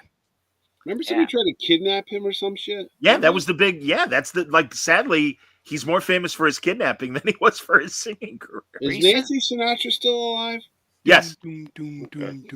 Yes, she is. But yeah, Frank Jr. is no longer with us, though. No. I got Nancy on my Spotify. That's a great song. When I Did played you see Joe Piscopo lately? Yes. Is he missing? No. He's doing a Saturday Night Live. Like, there's a 4-part thing on Peacock, and I did not know who the hell it was until they put his name underneath. Said Joe Piscopo. I don't know. Is he trying to look like Frank Sinatra? Because I remember for a while he was doing the Frank Sinatra impressions. Sure. He's got something going on with the skin. His and face the- is very big. His face, and he got swole. Yeah, I know that he really got jacked Sick. as he got older. Yeah. But also, I've heard him being interviewed, and also I've heard a few of his radio shows. He's got brain damage or something. Oh, he's seriously. got a radio show? I don't think he really does, but he really he just sounds punchy.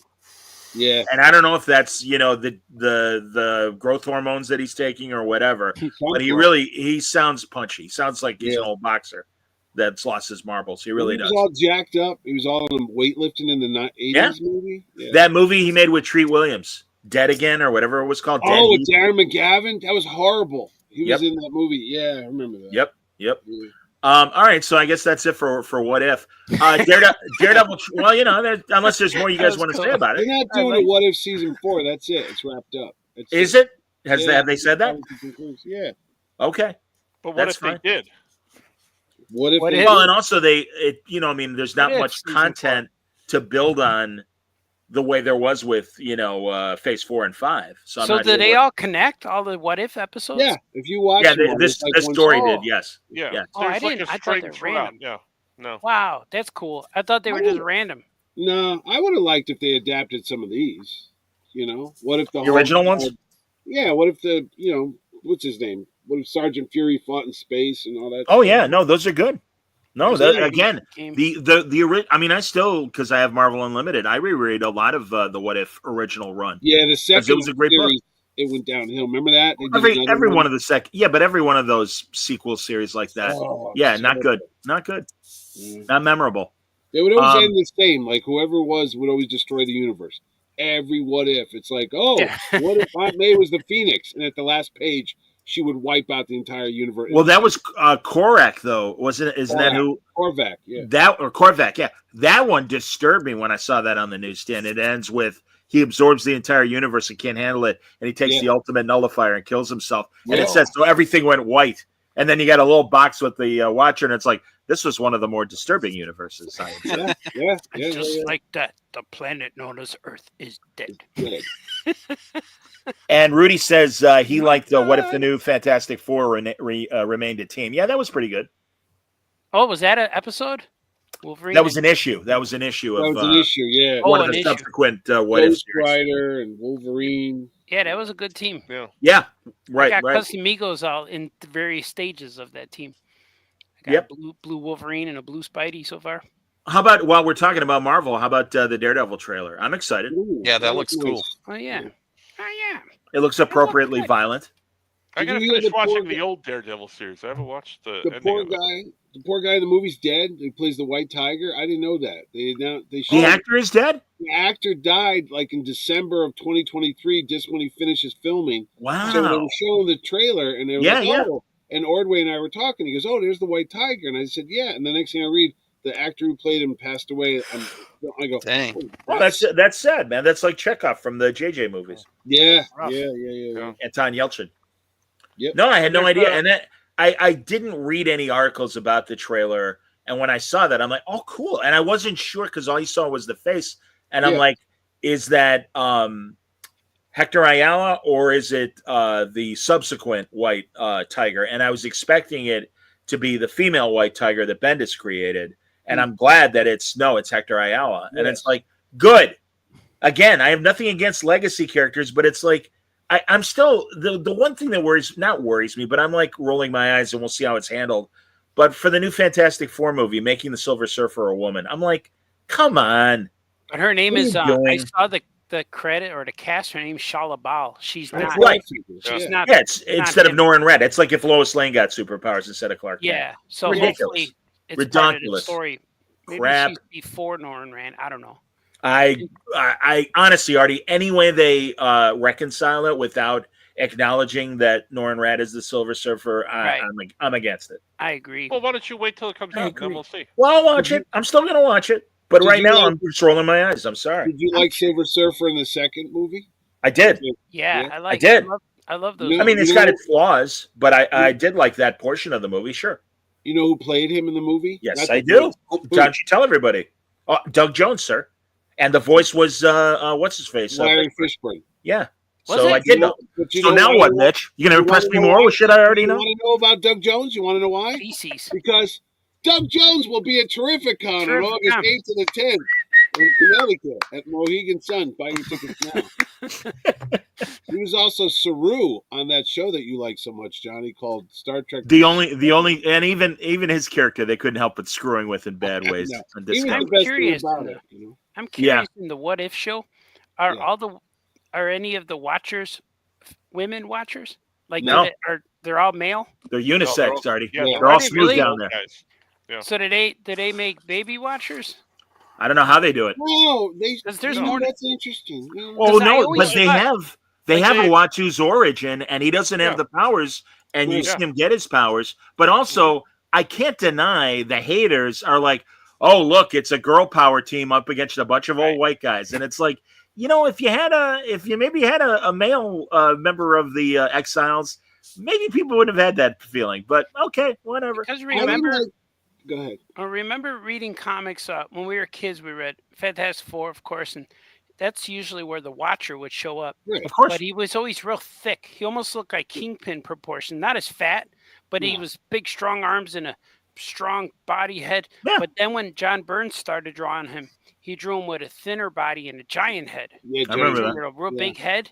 more Yeah. alien-like. I Yeah, always thought that I thought it was the same guy, that maybe John Burns, that's the way he draws him. Yeah. But now on the trailer for What If, I saw a whole bunch of Watchers. Yeah. right. So there's a whole race of Watchers then, Yeah, That's right? right. Yeah. Yes, So it is. I kind of knew that, but I forgot. But when I saw that, wait a minute.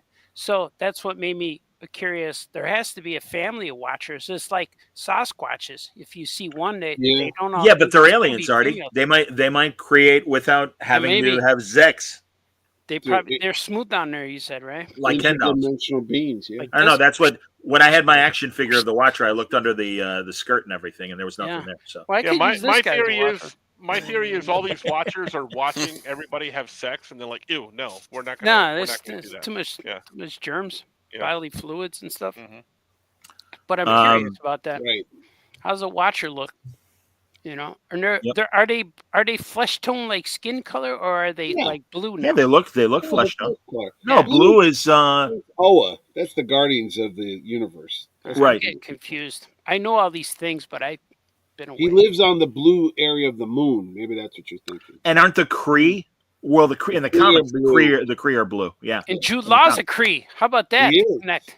He's Connect Star- he's in the- Yager That's right. Rod. Marvel Universe.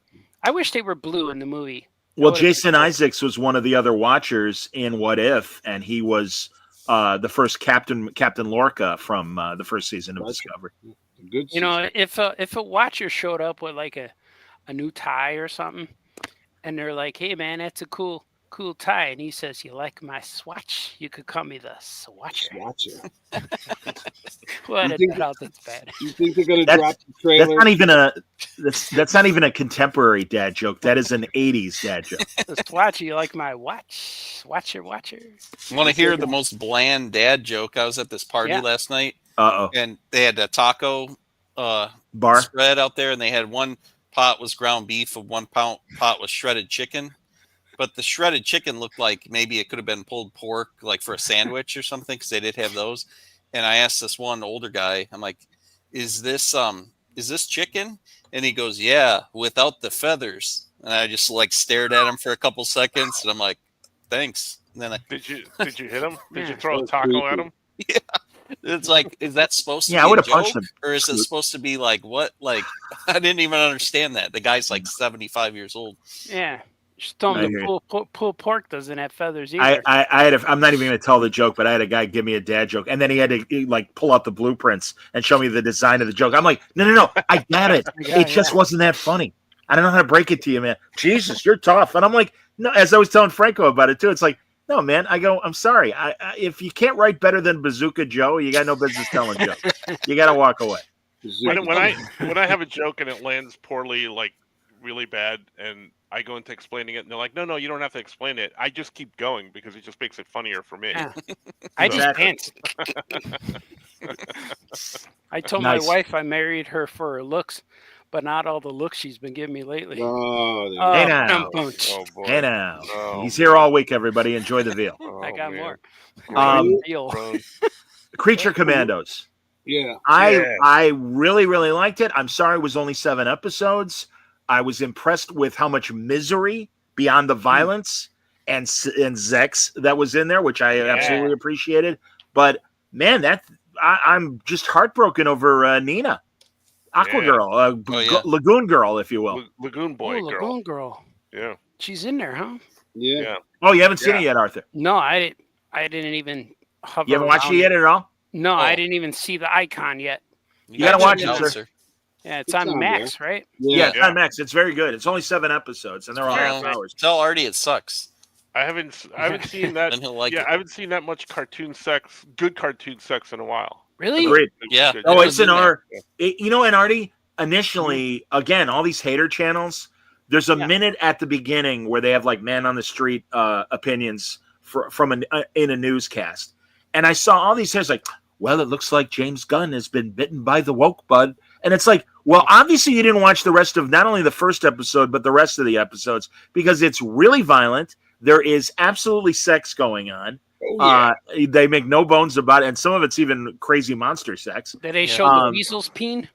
No, you don't. Thank God, we do not see the weasel's peen. It's a close up, real close up. Yeah, Real close, like We had the best story on the whole series, I thought. That one of the heartbreaking, without spoiling for Artie, one of the heartbreaking stories. So there were a few episodes that were like, man, gut wrenching. I was like, holy crap, man! Yeah, it's a cartoon. It's a damn cartoon. Absolutely. No, I am very comfortable. And of course the Superman trailer, which I don't believe we've spoken about on this show, but yes, it was quite good. Well, and Rudy's right. He says if you like the Harley Quinn series, then Creature Commandos is right up your alley. Because that's an R-rated series. It's not as sexy, but like up your alley. Because there's all the way up. Thank you, Dad. Thank you, Dad. Moving on. I thought that was over with. That just started again. Season 5, I think. Harley Quinn. It just started. Yes, it did. I saw the first episode. It's very good. I don't know because I know he's busy with Abbott Elementary, but my buddy Patrick Schumacher, who was the original showrunner and is still listed as an executive producer, I don't think he's as day-to-day involved as he was. I think even the second season he was starting to pull away. But no, it's great, and I like the premise for the season. I have to admit I didn't watch Kite Man initially, and after watching Harley Quinn, I caught the first couple episodes of Kite Man, and that was fantastic. And I love Bane. When Bane talks, he reminds me of a voice Mike Norton does in that. Oh, I wish I was. I want to break your back again, Batman. Why can't I find my pug? Hey, we might down the road. We might have to be talking about Norton and Seeley's TV show revival that's in production. Yeah, they visited the set last month. Right.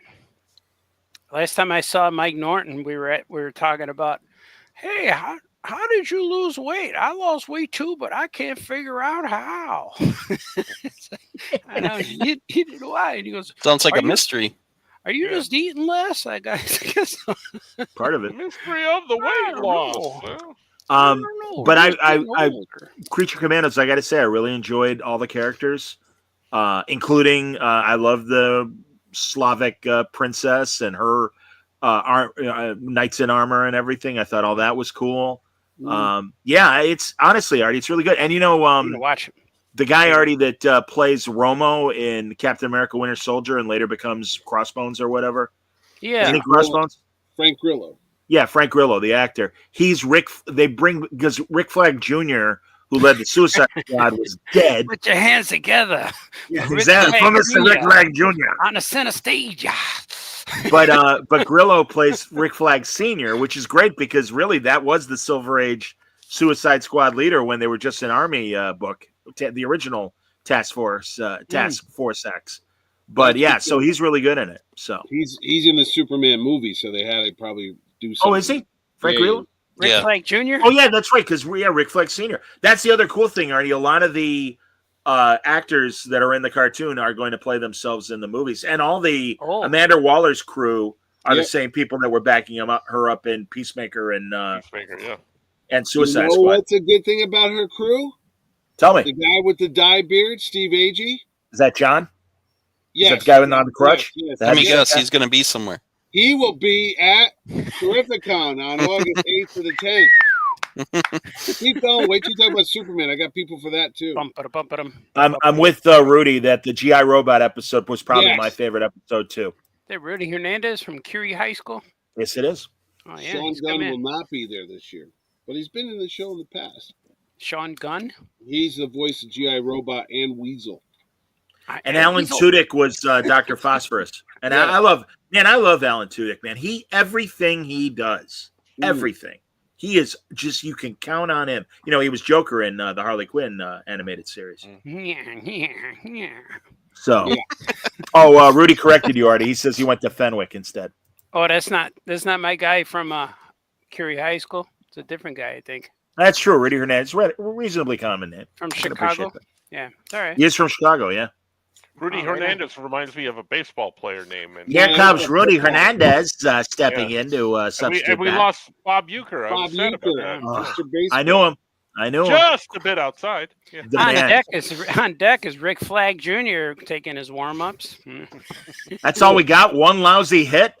He's so great. You know, it's funny. I was Chucky texted me and he goes, "Hey, I see the guy who was the voice of the Indians died," and I didn't want to correct him. I'm like, "That's all right."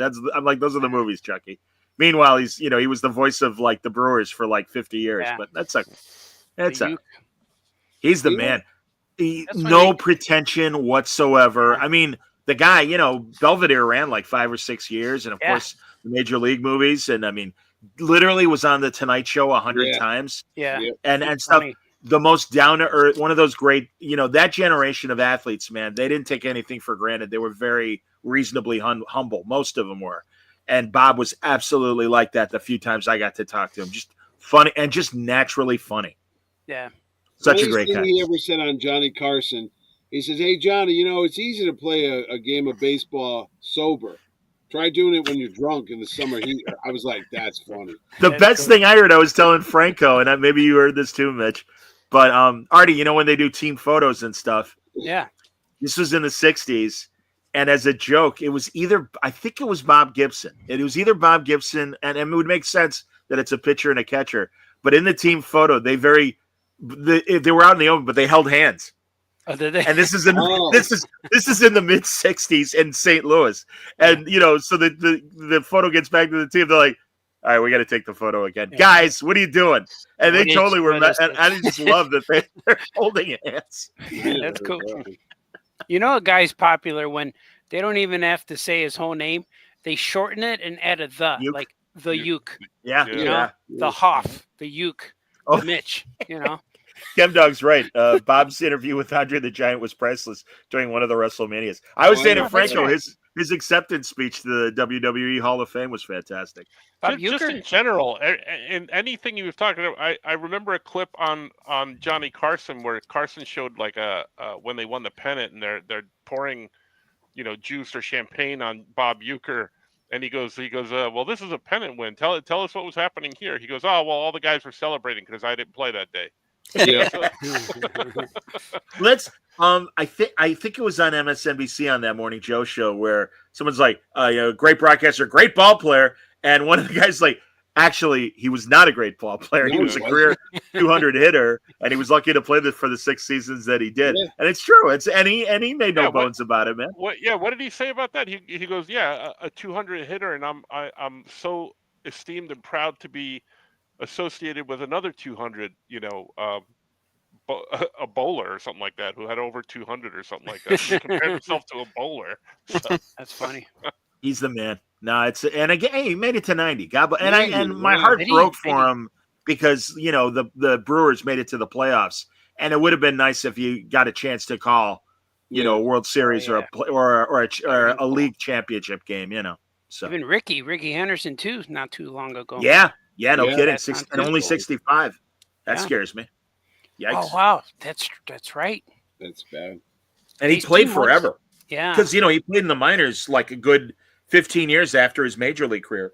And today I think Jeff Torborg, the manager of the Sox, he died today. Oh, I saw from Ozzie Guillen. Ozzie Guillen said his friend Jeff Torborg. Yeah. Well, He was the man. Good guy. who put socks. Another good guy.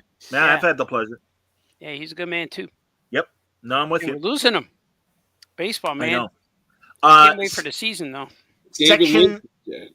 Oh yeah, of course. Chem Dog points out. Yes, we lost the great David Lynch, as well. Oh, right, yeah, right at the true. same time as we lost Euchre. Yeah, So, same day. Yeah. Yep. No, I'm a big fan of his movies. I remember seeing Eraserhead at the Varsity Theater, which was our cult movie theater. They used to be by Northwestern University Not and to be stuff. confused with Pumpkinhead. It was Eraserhead, No. not Pumpkinhead. That's a different movie. No. But No. come on, Twin Peaks That's and what we used to call the librarian in my high school. Never mind. Oh, Pumpkinhead. I thought you were talking about the movie. No, Well, yeah. no, Pumpkinhead. No. But one thing that Lynch did as a guest star, I know Louis C.K. has been canceled, but in the third season of Louis, there was a 3-episode arc where they announced that Letterman is stepping down from the Tonight Show, which he did it like a year or two later, and so the job was open, and Gary Marshall played the network executive. He takes a meeting with Louis. And he's like, and he goes, I think you heard Letterman stepping down. And he goes, well, yeah, why don't you get somebody like Jerry Seinfeld? He goes, oh, no, the network wants him, but it's $12 million a year. But I want an option that in case we can get somebody good, maybe we can negotiate Seinfeld down. Maybe you can get the job. So it plays like the first Rocky movie where he's getting a shot at this big job. Mm-hmm. But to get him ready, he puts him with this old-time producer, and the producer's name is Jack Dahl, and it's David Lynch. And he is so great in this whole thing. And you know what comedy's all about, kid? Timing. You gotta have timing when you tell a joke. And he's testing him on doing monologue jokes. And he gives him a joke, and it starts, President Nixon today. And he goes, really, Nixon? He goes, can you give me something more modern? He goes, you're not ready for modern. And it's 3 episodes of David Lynch just being like Burgess Meredith in the Rocky movies. It is the funniest thing, and it was just so unexpected that it was David Lynch. And then they test him. He's like, I want you to do an interview. Interview somebody. He goes, there's nobody at the set. Wait a minute. And he grabs this ethnic cleaning woman from one of the Eastern European countries. And he's, so tell me about your life. Well, my mother was a dancer. Oh, where did she dance? I don't know. She died when I was very young. And she starts crying. And he goes, this is great. Come watch the crying show. That's what people want. And it's just him shitting on Louis the whole time. And it's funny as hell.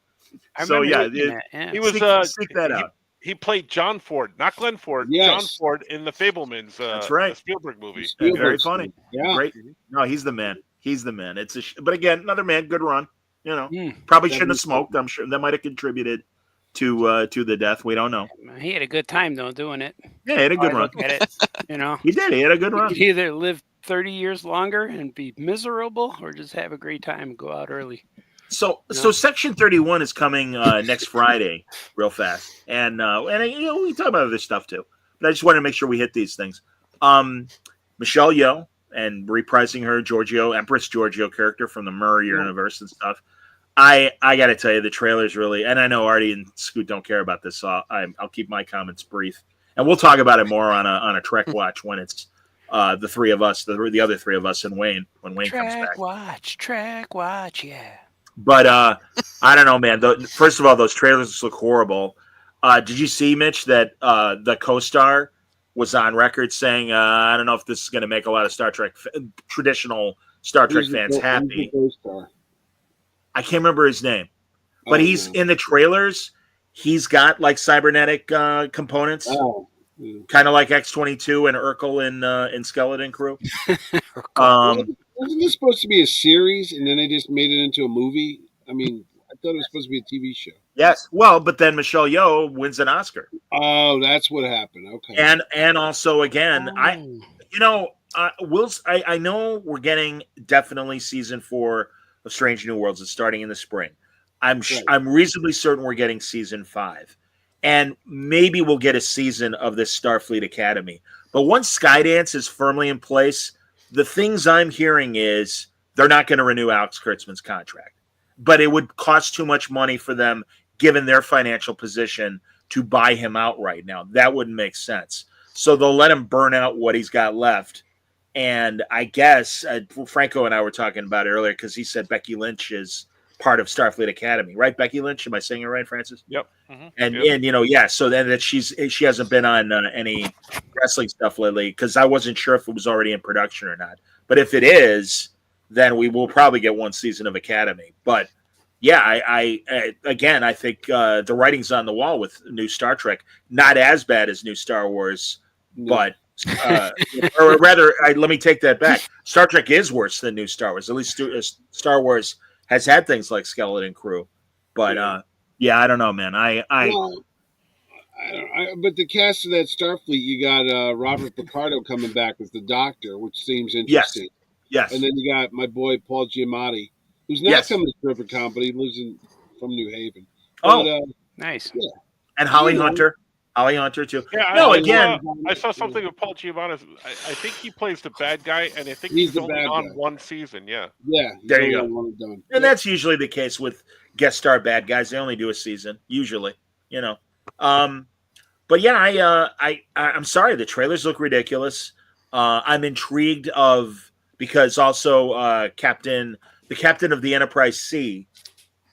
She's a young woman, and she's with them as a Starfleet observer to make sure that they don't go too far over the line. I don't really know. First of all, they have ruined Section 31. You compare to what happened during Deep Space Nine and Enterprise and how mysterious it was. And, you know, from moment one when they were introduced in Discovery, ooh, look, we have black badges. Ooh, we have a secret headquarters that clearly isn't secret. And everybody talks about it's the one thing that, although I guess they said that in the case of James Bond, he was an international importer or exporter. He's like Art Vandelay from Seinfeld, but he's, it's like, Mr. Bond, welcome back. And it's like secret agent. Like, why do so many people know James Bond and everything? It's like, that never made sense to me. And that's how Section 31 is. It's like the most public secret organization there is. And that really bothers me. And especially in this weird period. Captain Garrett, I couldn't think of her name. From the Enterprise C. Rachel Garrett. Yeah. So is Section 31 like a group of people, or is it a like section of CIA. space? Oh, Dirty tricks, like a dirty tricks department for the Federation. Oh, I see. Yeah. So we'll see. And again, I didn't know if you saw this, Mitch, because I was telling Franco about this. In England, they had, and I'm not sure if it was a press screening or just a general public screening, but they had a screening of it in England already. And and it's very interesting because I've seen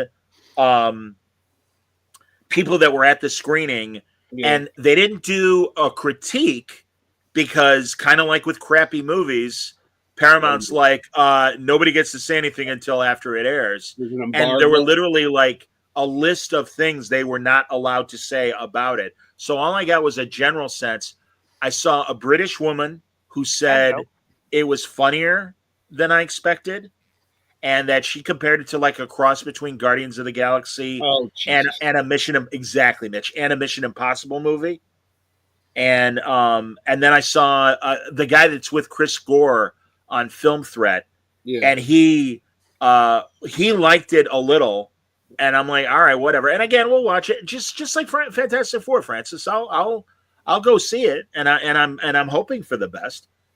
But we'll see. But this Star Trek thing, I don't know, man. That the guy with the cybernetics, that's the co-star and stuff. Yeah, he was on record saying it's not the kind of Star Trek thing that traditional fans. So like, he's like, everybody wants Next Generation. This definitely is not Next Generation, and it doesn't have to be Next Generation. No. But how about a little Star Trek in our Star Trek? Is that Space Nine? Could be Voyager. There's other stuff. It could even be Enterprise. Sure. That wasn't so bad. They ever thought that stuff would be great compared to the stuff they've been pumping out over the last couple of years. I'm like, wow.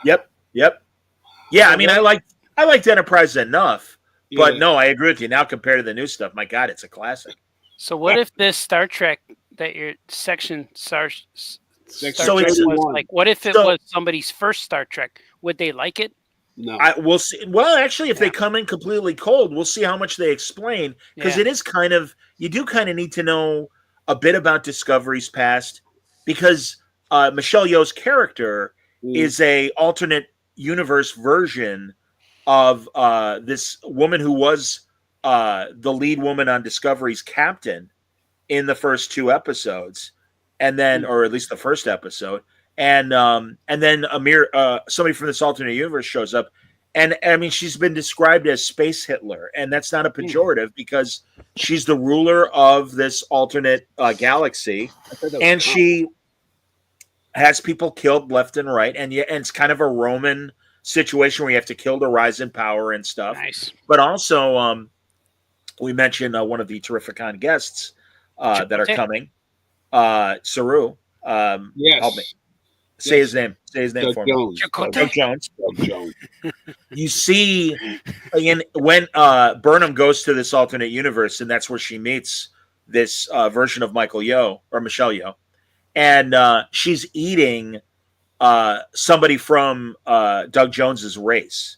I mean, it is an alien, but it is kind of cannibal-y. Oh.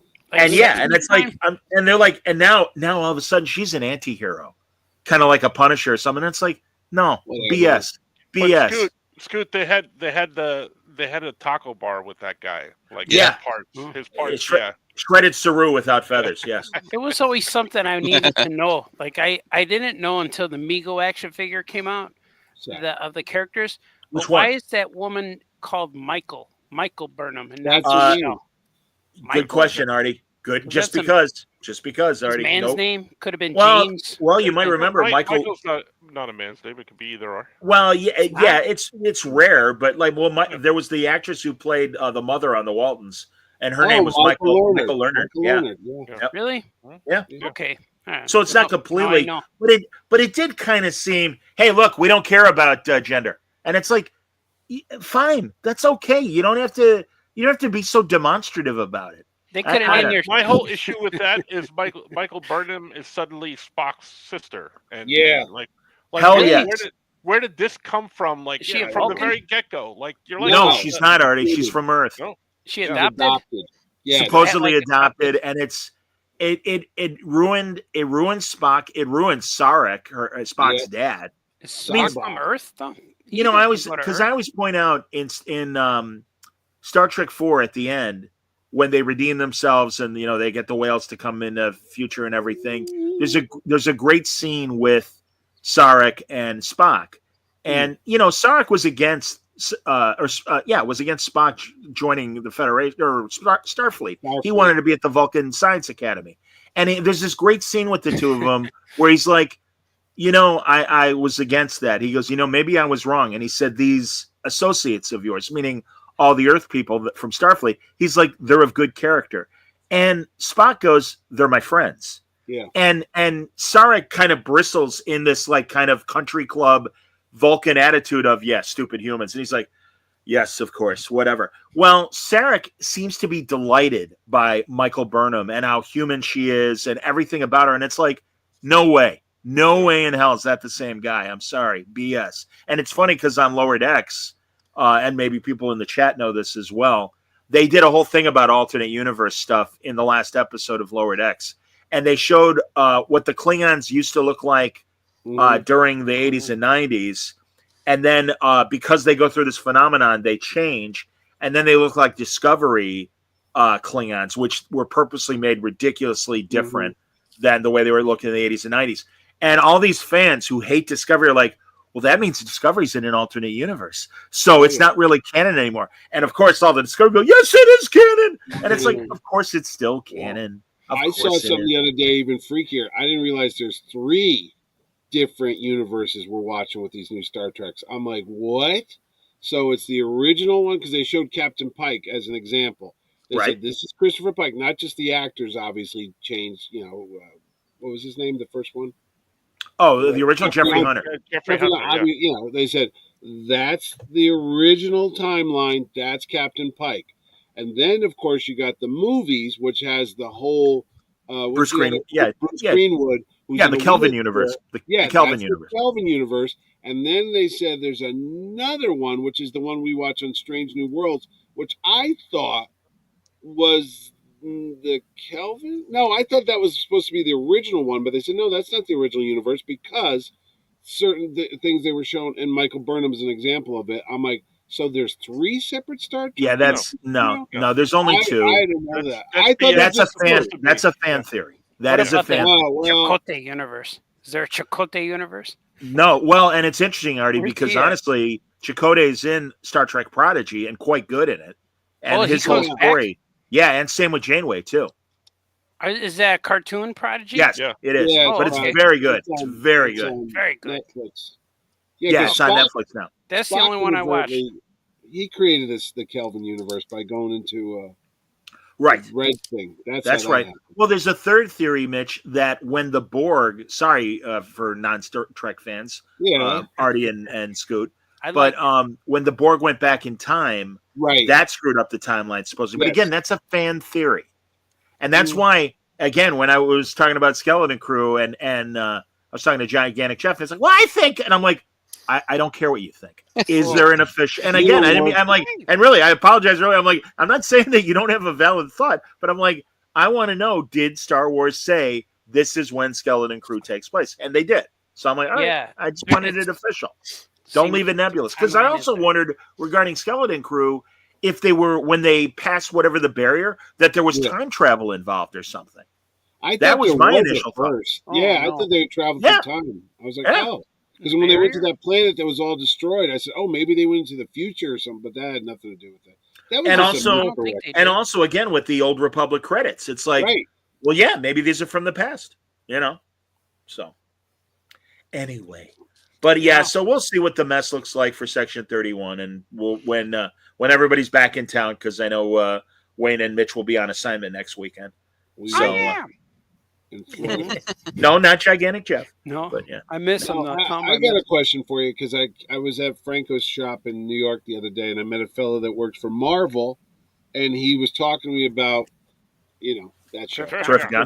And he said, what's the theme? Because I usually do like an anniversary theme or whatever, Sure. And I said, oh, well, I'm going to play up Superman because, I'm going to bring a lot of the Superman writers and artists. Your boy Tom King's coming back.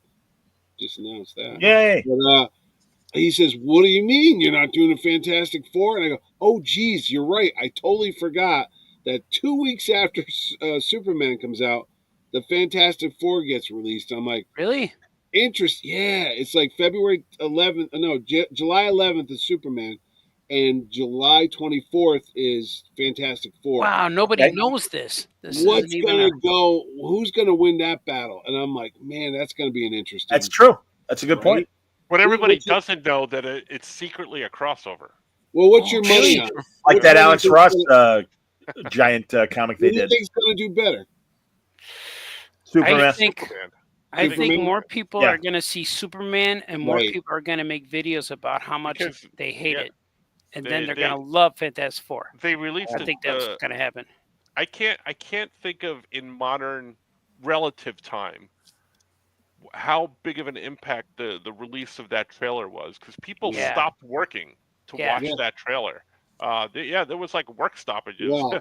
The productivity went down. Well, and It was, everything. it was only it was only like a 3 or 4 minute work No, stop, no, but no, you no, that's all but on the trailer. 3 or 4 minutes on like the floor of the stock exchange and stuff like that. Mhm. It happened. No, but the Super Bowl is what, 3 weeks away? 2 weeks? Something Yeah, like 3 that. weeks away. They're going to have a Fantastic Four trailer on that. Sure. It's going to be with the Captain America movie that comes out on the 14th. Sure. That we're going to see already. Me and Frank. We got tickets.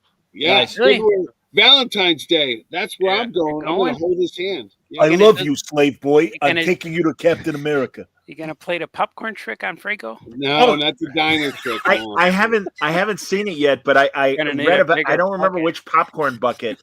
It's I today. saw- It was National Popcorn Day. You could bring a Oh, yeah, 400 Captain America. ounce container, and they would have filled it with popcorn if you went to the Cinemark movies or some shit. Well, but aren't they doing another like they've done for the most recent movies?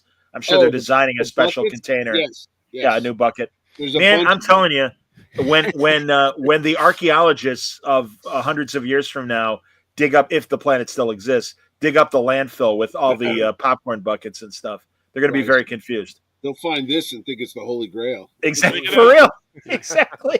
They must Are have they gonna worshipped these. Are they going to have a Fantastic Four trailer playing with the Superman movie? Probably, right? Maybe. I bet the theaters will. I don't know. I know, but they cross trailer all the They time. cross the streams all the time. Yeah, it's the theater's prerogative. What's You're the gonna- next DC movie? That's it. They only got Superman this year. They don't Yeah. have another one in the fall. No, I don't trying think to so. think. Oh, And I don't know when- no. I don't know when Peacemaker comes back either. Yeah, but it's TV. But I know it's TV, I realize Supergirl started filming the other day. Oh, did it? That's cool. Yeah. Peacemaker. I keep saying Peacekeeper. The Clooney. The Clooney. with Yeah, Nicole I get it. Kidman. Thank Yeah. you. Again, thank you, Artie. Thank you. Bazooka Joe on line 1 for you, Artie. I think they want jokes from you. They got another one. That was like yesterday on SNL.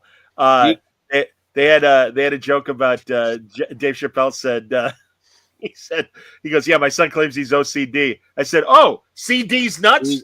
Yeah. Yeah.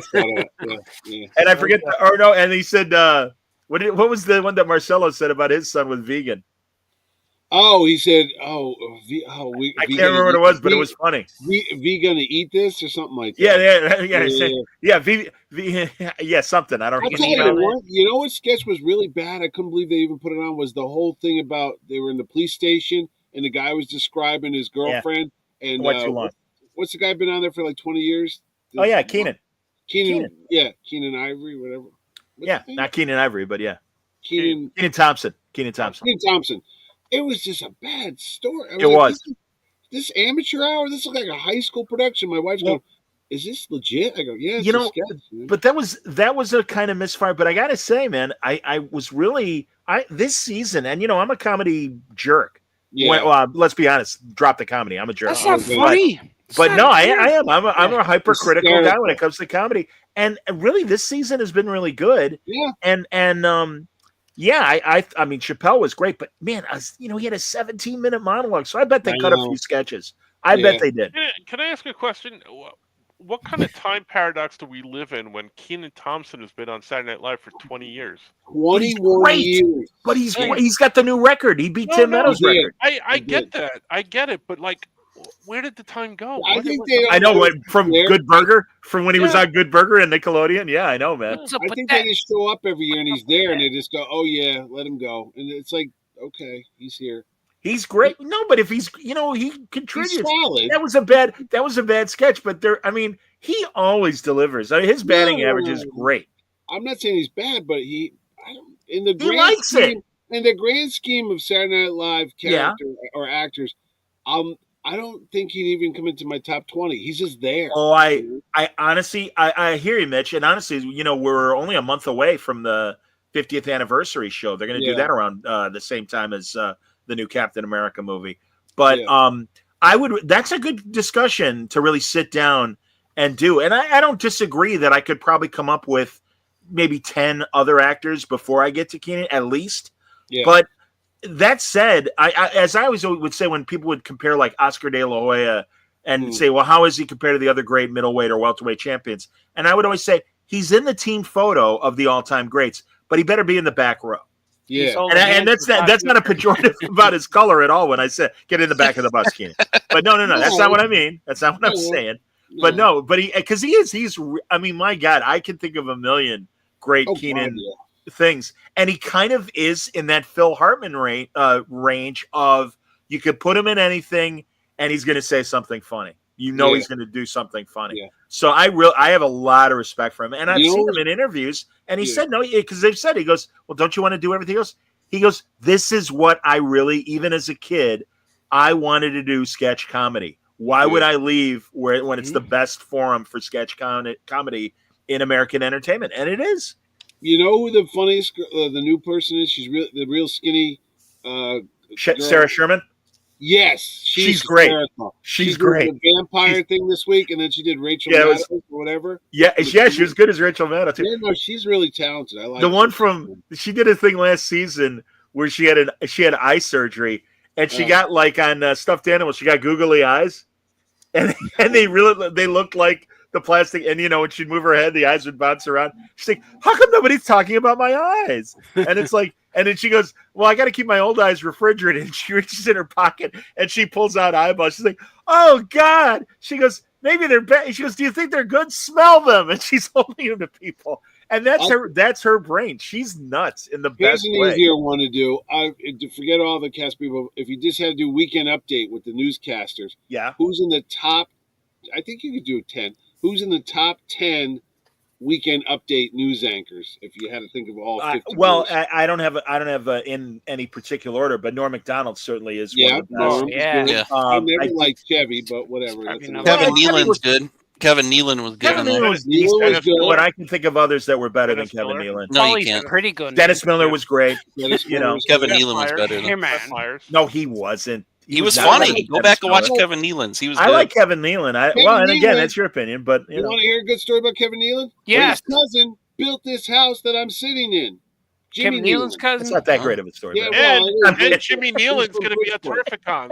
No, he's not, but Oh. Kevin Nealon could be. I could invite him. But no, Jimmy Nealon Jr. I agree with Rudy. Seth How about- Meyers and Amy Poehler were really funny. how about Tina Charlie Fey and Rocket? Amy Poehler were really funny. Or How if about I'm doing Charlie it wrong. Rocket? Charlie Rocket sucked. Oh, the only thing he did was drop an F-bomb. Man. I know he sadly killed himself. That's how He's he in- killed himself. He's He in got one good killed. movie. He's in Earth Girls Are Easy with. No, he's in Dances with Wolves. Oh, that's right. I forgot. You're right. I forgot about that. And That's he's true. in that John Carpenter movie.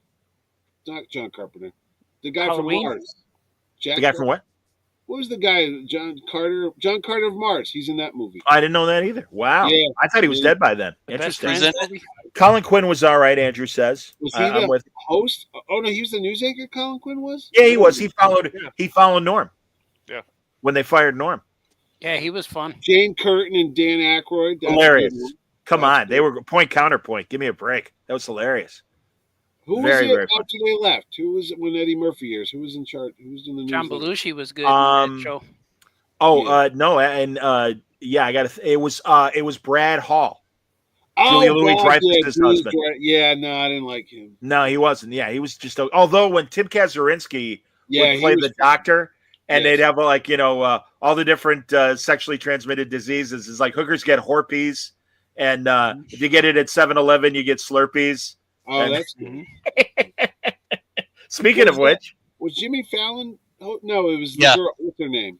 No, Jimmy I- Fallon, yeah, he did it with yeah, Tina Fey for a yeah, with while Tina Fey. before Tina Amy Fey. Poehler. Yeah, Yeah. Tina Fey was good. Yeah. Amy Poehler, man, I love her, and it's so funny. Somebody did a supercut of her at the Globes, and every Yeah. time she was nominated, when they'd cut to her, she'd be doing something funny. Like one time, she's like sitting, sipping champagne and flirting with Clooney, and Clooney's totally flirting back and stuff, and they Yeah. were doing a thing. And then this year, when she won, she was getting a back rub from Bono from U2. Oh, really? Wow. And really, they had this supercut of all the time she's been nominated, and it's always Her- been fun. Yeah, her and Tina Fey hosting were That was Hilarious. great. they were great. Fantastic. You don't like Colin Jost and Michael Che? Oh no, I think it's a Yeah, given. No, those I are think good. they're near funny. the top. Yeah. Because truly, even in some of these years when the current cast has kind of been finding their footing, they're always great. And I love that bit they do at the end of the season and, Oh, they and for read each other's Christmas jokes. they Yeah, swap yeah, yeah. jokes. Yeah, Yeah. you That know, was something with Sarah. What's her name? The Black Widow. She was on this show. Sarah Sherman or I like or Scarlett. Oh, when, yeah. When, they were when talking to her about the roast beef thing. Yeah, that was, Yeah, and she's watching from the monitor in the Yeah, lobby. she It's very funny. Very funny. that was out of control. Yeah. No, it's again, they're great. No, and I guess I didn't know Michael Che's the head writer. Oh, is he really? I and didn't Yep. know that. so He's the current head and writer. Ghost is the Ghost they're, is they're like too, isn't he? co-writers. Oh, maybe they're both the head writers then. Yeah. I Quite really good. like the Christmas song too. I don't care what They're your back, mama yeah. said. Horatio Sands. Yeah, The one. Horatio. How about when the Horatio Muppets? Sands, he was Yeah, I good. was just gonna Yeah. say No, he when didn't the do Muppets update showed though. up. That he's talking about the Christmas idea. Yeah, when the Muppets do the Christmas Yeah. song You with ever him, see the one with and the Muppet Party? Yeah. Yeah, and they're Kermit's mimicking dancing. they're mimicking what the guys are doing. Like, Yeah, like, Horatio I don't, with he the can't Muppet. find 'em. Yeah. And the Muppets are like, we'll do it with you. And I Kermit's don't just care dancing. what your mama says, and it's Yeah. Fozzie. Hilarious. Yeah, You know they're- who wants to those are come to fun. the conventions a lot? It's the other. I can't think of his name, and I don't want to be mean, but the other heavy set comedian, not Horatio Sands, but he was From on SNL? Bobby Yeah. Moynihan. Bobby Moynihan. Yes, Bobby wanted to do conventions. They called me about him. a Oh, couple that'd be weeks. great. And I was like, why? But he was on. I guess he was on the Mandalorian or something, or he did a Yeah, he voice- was one. was on He it. was one of the aliens, I think. Or The Was first he? episode. Okay. He was the first episode. The guy that The Mandalorian alien gets as the a aqua bounty. guy. Oh, the You know what? biography? I bet he'd have a great panel, Mitch. I bet he has great stories. No. I don't know if he wrote a comic or he was trying to get into comics. It was just a weird connect. I was like, why is he wanting to think? Oh, he's a big comic book guy. He was just on an episode of the new Hollywood Squares that Drew Oh, Barrymore really? was doing. Bobby Yeah. Moynihan. All right, I'll see if he's still. Was I talking to you about it, Franco? Because Buzzer shows those years, and I don't know how many seasons it was, but they merged Hollywood Squares and Match Game, and they made it an hour.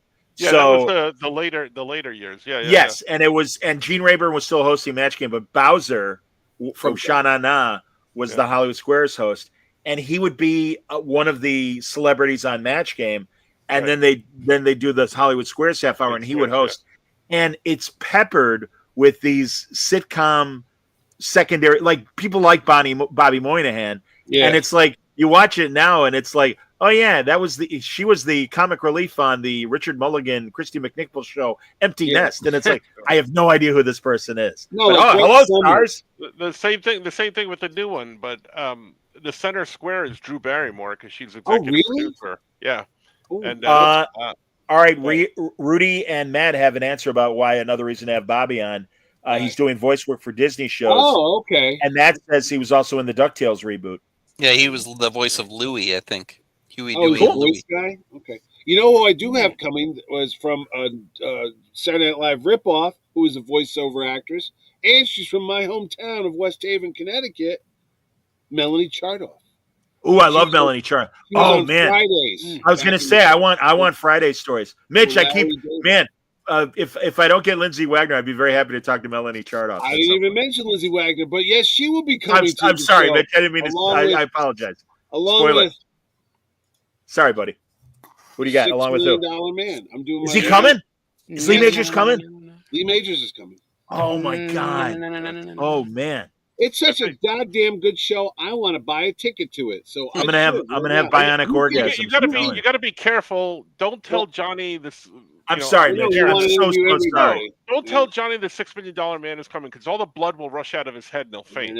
So I was telling Franco, my stepbrother was 7 years older than me, and so I was like 7 or 8 years, or maybe I was 10 years old when the first three $6 Million Man movies were just the movies of the week. And then they announced that it was going to be made into a series. I'm like, Jim, they're going to make a $6 Million Man TV series. He's like, I don't care. I'm trying to get laid. Leave me alone. I didn't know it was a movies first. TV movies. Oh yeah, 3 of them. The first one's really good, actually. I like them all, frankly. Yeah. But no, that first one is really good. Martin Balsam plays Rudy Wells in the first movie. There's 3 different Rudy Wells. Yes, there are. Alan Oppenheimer is Skeletor. The voice of Skeletor. Yes, Alan Oppenheimer. He's still alive. I was thinking about getting him. He's like 95. Oh wow! Mitch, I blew it because didn't you have Paul Soules at Terrificon? Oh yeah, he was the voice of Spider-Man and the little elf on Rudolph. And Speed Racer. And that's right. Yeah. And a Canadian radio guy. That's how he got the gig because all those Rankin Bass things were made up in Canada, and he was the voice of Peter Parker in Spider-Man. And a ton of like Gladiator movies and Japanese movies that would be dubbed in English. You like Gladiator movies? Exactly. That's why when you watch Rudolph, you go, why is that mean elf the same voice as J. Jonah Jameson on Spider-Man's like, Spider-Man! Boys, Herbie, what kind of elf is that? And then you go watch Spider-Man. I thought Paul was Peter Parker, though. Peter Parker was Paul Soules, but the guy that played the mean elf, the head elf at the factory was J. Jonah Jameson. They only had like 3 guys, and they would do all the different voices for all these different shows. Sure. Parker. But Melanie Chardoff was on the show called Rugrats. That's why. Yes, because I got Rugrats. And also that Ferris Bueller knockoff, Parker Lewis Can't Lose. Yeah. Who the star of that, Corinne Nemec, another Canadian actor, replaced Daniel Jackson on a couple seasons of Stargate. He is not coming to Terrificon, but he's been at my friend Plastic City Comic Con with Jason May. He's been. Oh, nice. That's about it. I don't know who else you want to know is coming to Terrificon. Let me see. Well, I was going to say, yes, Mitch. I feel bad, man. I'm sorry about Billy Zane. Who? Billy Zane. Billy Zane, yeah. Billy Zane, the Phantom. Wow. And the guy who single-handedly sunk the Titanic. That's right. He was the mean With guy. his eyebrows, with his he crazy He had to eyebrows. sue Leonardo at the end of that. Right? Yeah, he wore that hood, Yeah. pretending like he was a lady. Yep. Yeah, that's And right. Coward. that guy let him go too. Coward. He Remember? lived, right? Didn't he survive the Yeah, Titanic? he lived. Sure. Yeah. I think And he made then, one of those Zalman King softcore porns back You in know the who's day. coming? Did he? I think so. Did he Mitch show his Pil- little phantom? I don't Mitch think so. Pileggi. You know who Mitch Pileggi Really? is? From the X Files and X-Files? From no. Sons of Anarchy. Skinner. Yeah. yeah, he's great. I love Mitch Pileggi. And Big Henry fan. Thomas is coming. E.T. himself, Elliot, Betty and Norman Bates in the cycle for the That's prequel right. movie, No, Betty where Thomas. the late lamented Olivia Hussey, who Olivia died last Hussey year, was the mom. Yeah, was Norman's mom. Yeah, from Romeo and Juliet. Yeah. You got Yep. Elliot from ET coming. That Yep. kid. Yeah. Did you guys ever see that commercial that was a sequel to the ET movies? yes, Yeah. Yeah. Oh, it's so good. I showed it to my kids and they cried. I showed it just around this Christmas. That's right. When Elliot comes, E.T. comes back, and Elliot's all grown up. Yeah, he has a family, and man, it was cool. And I kept telling them, guys, did you ever see the sequel to ET? And they're like, "There's no sequel," and I found it, and that was really cool. That was a yay daddy moment. I was a hero. I had a mic drop and leave the room. I want Jamie Farr to come, but no, somebody just said that. I literally didn't know. It must have been the Force. I was thinking Jamie Farr, and then I see this quote. Says, Is he coming? He's like Stan Lee now, where he can't fly because his bones will turn to dust. Yeah. that's No, right. Not to his interest. Sorry. Yeah. No, Not to my interest. But he messed up my name on one of them cameos 3 times. A friend of mine got one for me for my birthday, and he's like, "I want to say that's not my Jamie Farr." Clearly Jamie not. Farr voice. Sounds like him. Hi, Yeah, Mike. How hey, you doing? hey, Hey, Hey, Hey, Michael. Tony Paco hot dogs. Happy birthday to a guy whose initials are MASH. Michael Anthony Stephen Halcock. I go, who the hell's that? And they said, take 2. What did I say wrong? It's Mitchell, not Michael. Okay, let's do it. Mitchell, Antoine, Starton. No, you had it right the first. And I saw the outtakes. It was embarrassing. that's fantastic. He's a good guy. Do you remember the kid who he was like the Chachi of One Day at a Time, Glenn Scarpelli? Yeah, My buddy He was bought his. What's that? he was in Porky's. I can get him to the show. I didn't. Well, I'm sure you can. He was in. My friend bought a cameo for his brother with him. Yeah. And man, he had a lot to say. Let's just put it. Oh, it was I mean, he certainly gave you your money's worth. I wouldn't have bought it, but that's me. I don't know, but No. that's so funny, man. Honestly, I haven't looked on Cameo forever if there are any worthwhile guys, but also I have a feeling now the celebrities that are there are kind of hip to it, so we wouldn't get the bargain that we did when we got Jamie Farr. Yeah. No. So No, but that guy has stories about Valerie Bertinelli. I bet he was does. He was Oh, her yeah? boyfriend on that show. No, he was not. He was too young, sir. That is incorrect. One Jamie day at a Farr? time. No, one day at a time. Glenn Scarpelli was like if Chachi were to date Lori Beth on Happy Days. Like he was way younger than him. He was like a 12-year-old kid on One Day at a Time. I'm telling you, he's the same guy. I'm looking on Cameo He, right now. no, I know it's that guy. I'm just saying he was not Valerie Bertinelli's love interest on One Day. Harvey Lembeck's. No, that was No, Michael Lembeck was Michelle. Right. What's it called? yeah, From- Mackenzie Phillips. Phillips' boy. That Yeah, was her boyfriend. on but the show. other guy was not Glenn Scarpelli. You know who lives in town? Is the guy that was Bonnie Franklin's love interest in the first season. They wrote him out. Richard Masser. I love Richard that guy. Master lives over here in Connecticut. Hilarious. I've seen him. He's in that great movie with Judge Reinhold, Office Space or Head Office, He whatever it was was called. the gravedigger guy in that episode of MASH where they thought Hawkeye was dead and he Yep. had to take him home. Yeah, the coroner. Yep. Did he ever eat potatoes in mash? I'm always Thank you. curious. All right, moving on. My Who neighbor- do you want from Moving on. Cameo, Mashed John? potato. Johnny, do you want Kel Mitchell as his character Ed? Is that Keenan and Kel? Kel? That's the guy from Yeah, Good that's Burger. the guy from No, thank you. Good Burger. Come But on, he- mashed potatoes. I that was think I funny. told you guys the guy who played the dad on Keenan and Kel. I had my nephew with me, and he just saw him on Autograph Road. He's like, "Oh yeah, it's the guy from Keenan and Kel." Yeah, do you want an autograph from me, don't you? I'm like, and he's like, "No, he doesn't." And he really pressured him. And finally, I had to get in the guy's face and go, The kid doesn't want your thing. Just enough. You know who did Shut that up. to me? Soupy Sales did that to me. Who did? Soupy Sales. Did he really? He was buying lottery tickets at a newsstand in New Haven, and I said, "Oh my God, it's Soupy Sales!" And he goes, "You want my autograph?" I go, "No." And he goes, "You want tickets to my comedy show that I'm doing tonight?" I go, "No, that's okay, thank you." So, but he was so disappointed because I bet he was. He was Soupy Sales. I came home, I told my father. He was so mad. He goes, "That was Soupy Sales. Why didn't you get his autograph? He's famous. He's this." I go, "No." Yeah, I get it. I don't care. I hear it. I never liked him. I thought that was like my dad. My dad was at a restaurant in the 70s and got Barry Manilow's autograph, and he goes, Yeah. "Hey, isn't this cool?" And I'm like, "Yeah, Paulie's a pretty good name." I'm like, "No, not really." I'm like, "Not really, Dad." Hey, we could get Chuck Norris for $500. That's what I'm saying, Francis. I'm glad you're Yeah, looking him up. Yeah. How much is Kel, by the way? Kel is $50. I do it. Oh man, that's hurting, Kel man. is $50. You could get Shooter McGavin for $250. He's See, cool then because no, go ahead. no, he's in Enterprise C. He's the first officer. That's right. He's Castillo. That's Oh, right. He's the Castillo. love interest Johnny- to Denise Johnny Crosby in that episode. And Annie Potts for $199. Oh, Those Corvette guys, what do you Oh want? my God, she was When- something, man. I forget what movie Bendis was working on, and he got to meet Annie Potts, and he got her to do Ghostbusters. What do you want Yeah. for his answering Yeah. machine? I liked her when Corvette she was Summer. when she sold the records in that movie. When she was like a punk rock girl.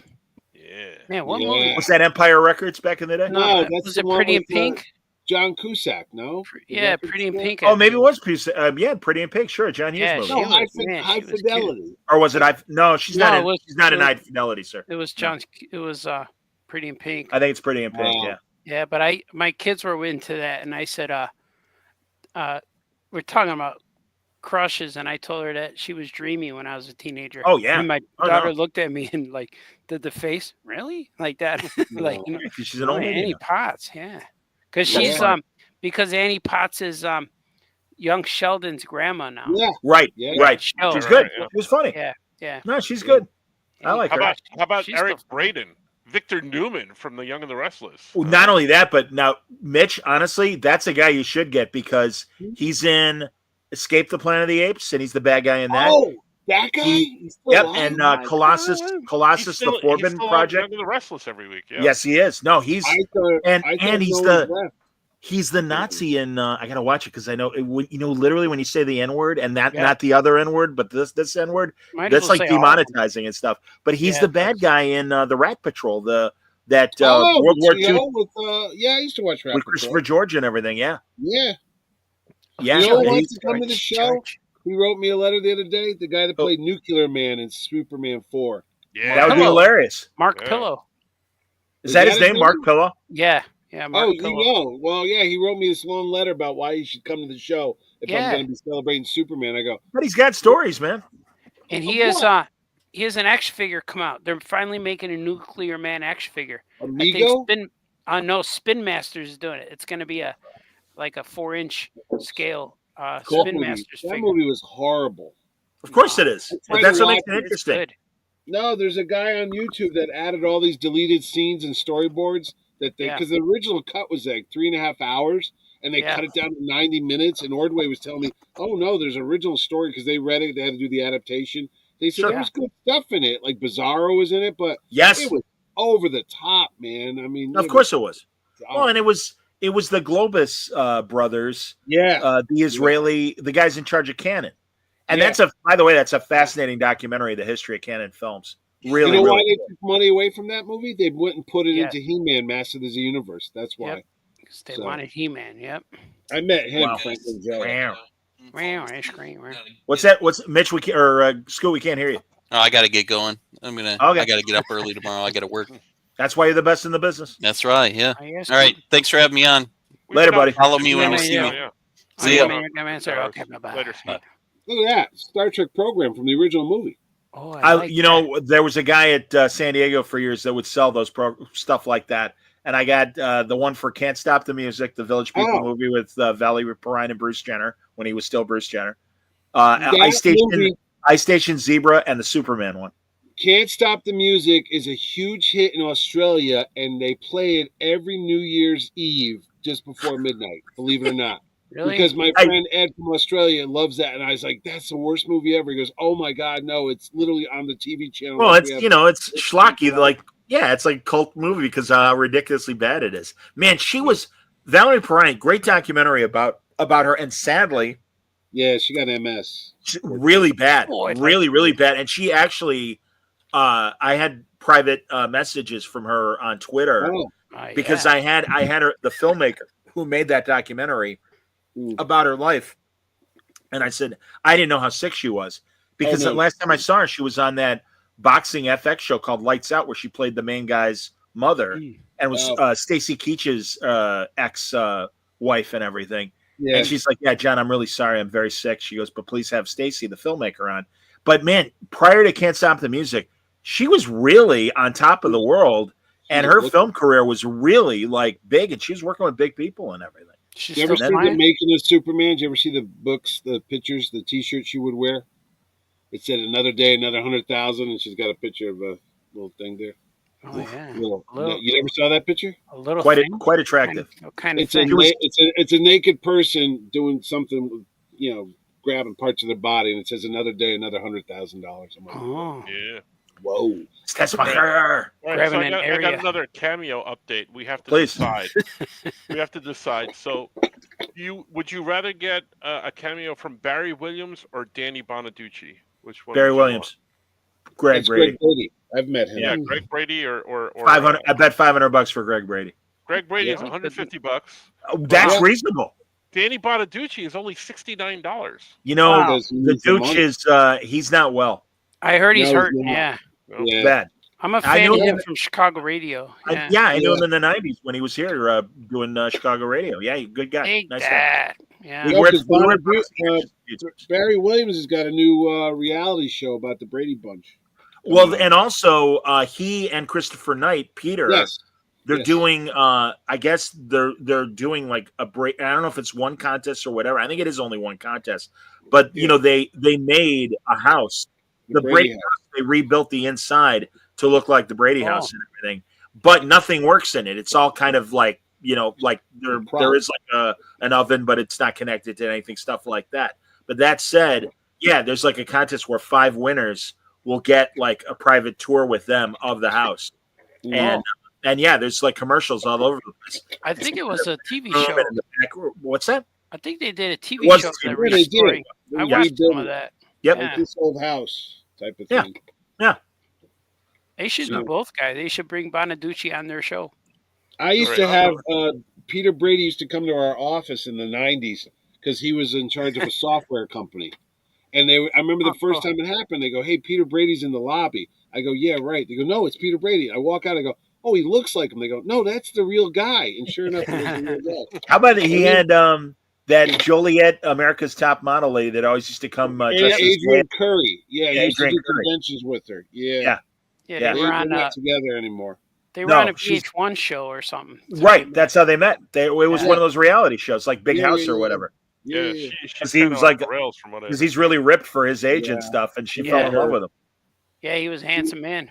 Yeah. Still looks good He was for like. something else. He looks too. great for 60 whatever. Yeah, he looks fantastic. All Peter right, Brady. here's another choice for you.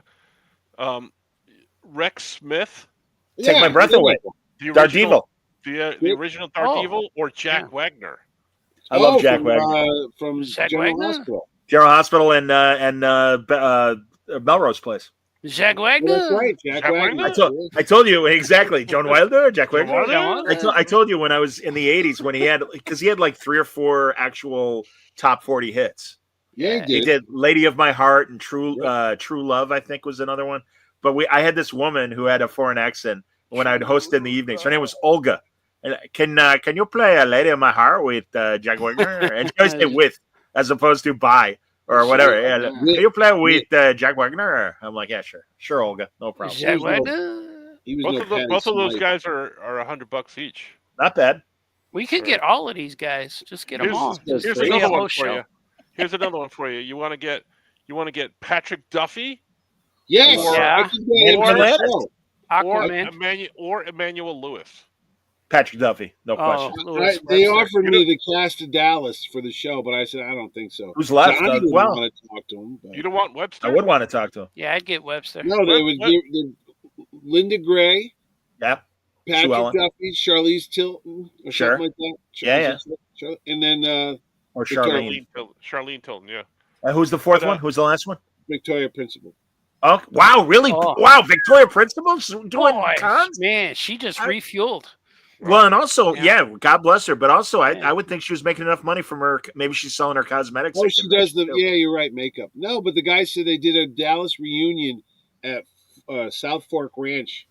Oh, that makes perfect sense. I told you guys that story when the TNT reboot show was on. Yeah. Which it's such a shame that Larry Hagman was. It was like when Patrick Swayze was making that TV show and was dying and stuff. Yeah. But they had a big our radio station and other radio stations around the country had a really good relationship with TNT, and they would do these press junkets where they would fly you to locations where they were shooting various TV shows, and I got to go to the one when they did Falling Skies, the sci-fi show. Oh yeah, and I met Noah Riley. Yeah. Yep, and Mark Verheiden was one of the writers of that, and of course, Mark, comic book writer and former Battlestar Galactica writer and stuff. Well, this woman who was our afternoon host, a very, very beautiful woman, she got sent to Dallas for the TNT one for the Dallas reboot, and they had a big whole thing at South Fork and a big Texas barbecue.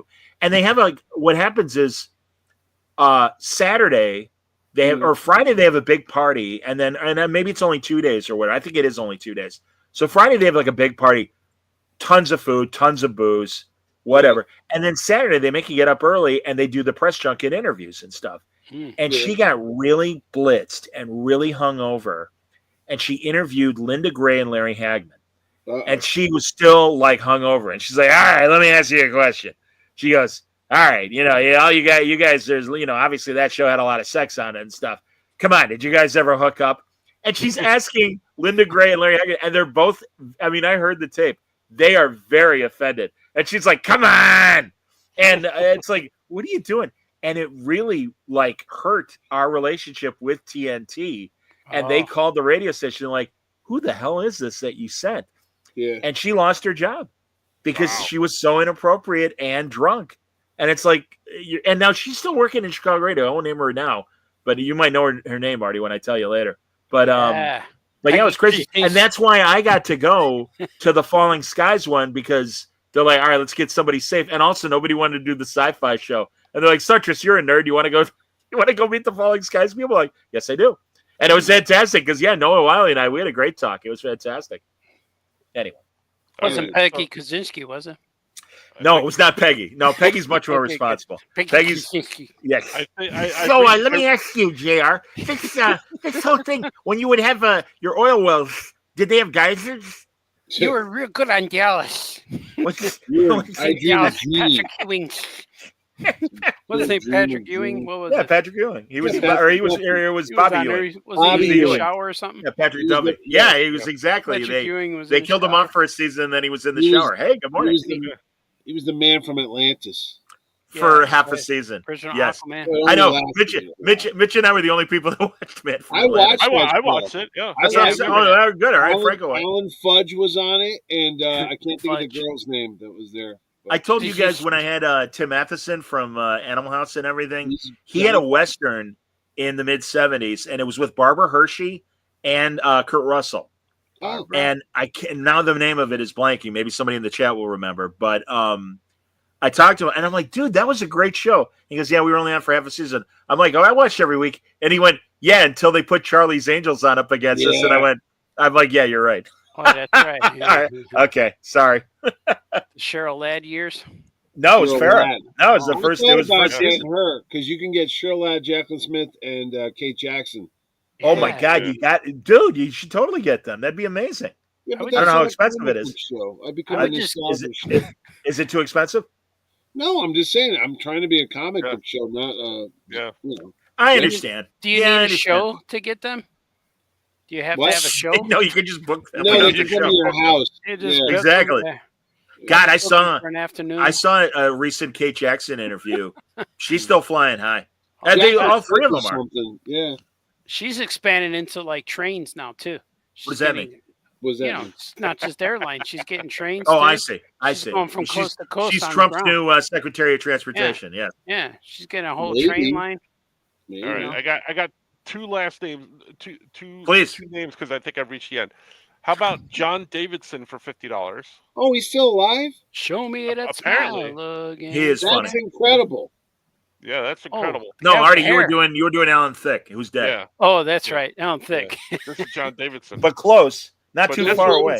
This one, He I was- know Johnny's going to spend his hard-earned money on this one. What? Mario Cantone for $200. Who's that? As Franco Right here. knows, he's hilarious, and Franco showed me. I didn't know he's from.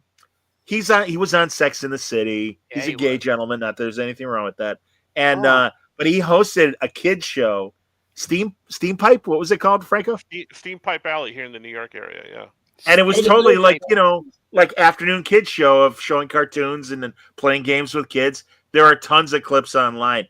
But man, every Christmas he would be on with Gilbert Gottfried. And honestly, if Skoke were on the show, he'd tell you the funniest showbiz stories because he's a big Broadway guy. Yeah. He's great. And how Was he much the is Mario? bald- Was he the bald guy with the glasses on Sex and the City? No. was like, No. That guy He- passed away, I think. Yeah, he that guy did? did pass away. Oh. Yes. Oh. Mhm.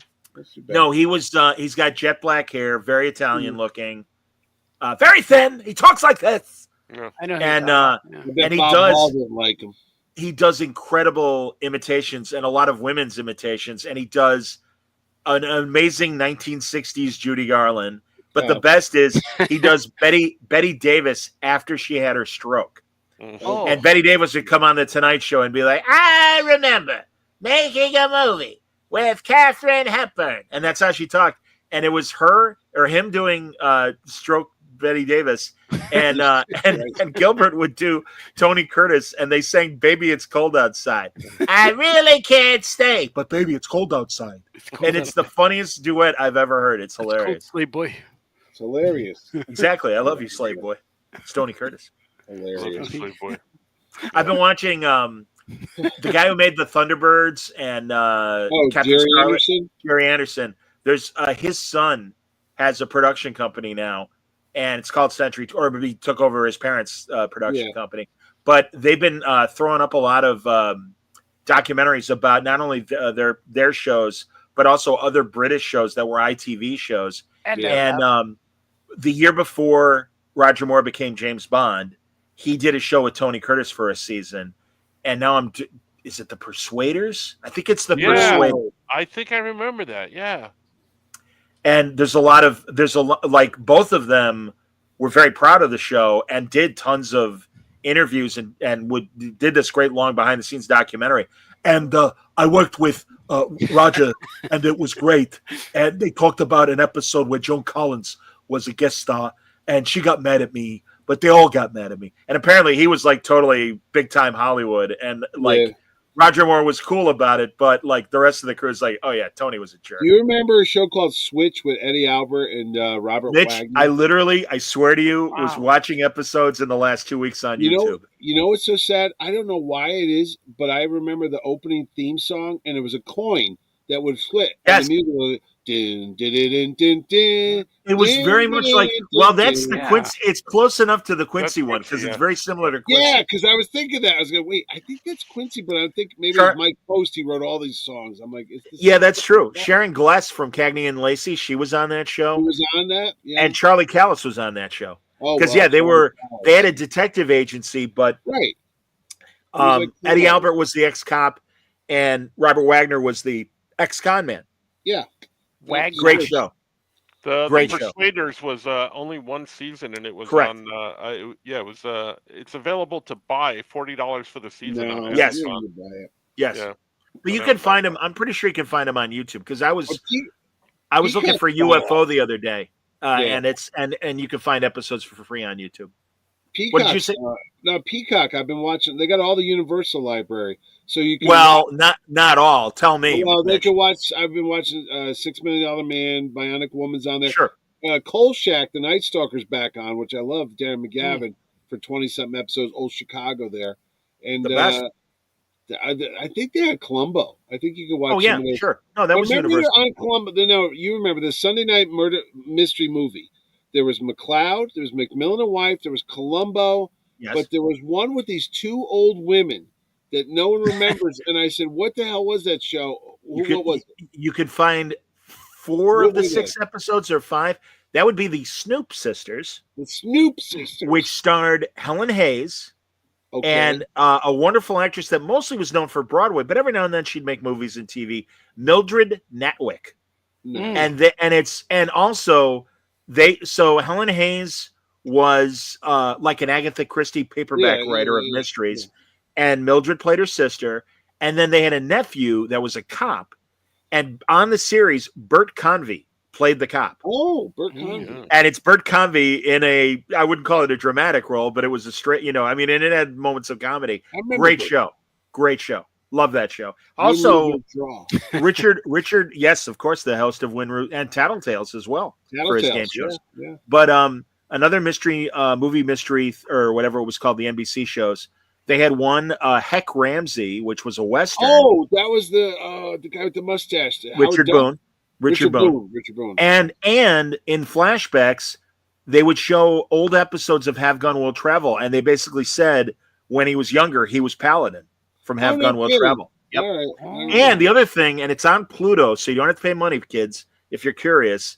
I loved Mannix. I'm a massive fan of Mannix. Joe Mannix. And there was an episode of Dick Van Dyke's 90s show, Diagnosis Murder, and Mike Connors came back as Joe Mannix. And it's great because he's clearly a senior citizen like Dick Van Dyke. And he comes in and he's still a detective, and he's in with a gunshot wound in the emergency room. And the whole story revolves around an old Mannix episode, and they show flashbacks of the actual 70s episode.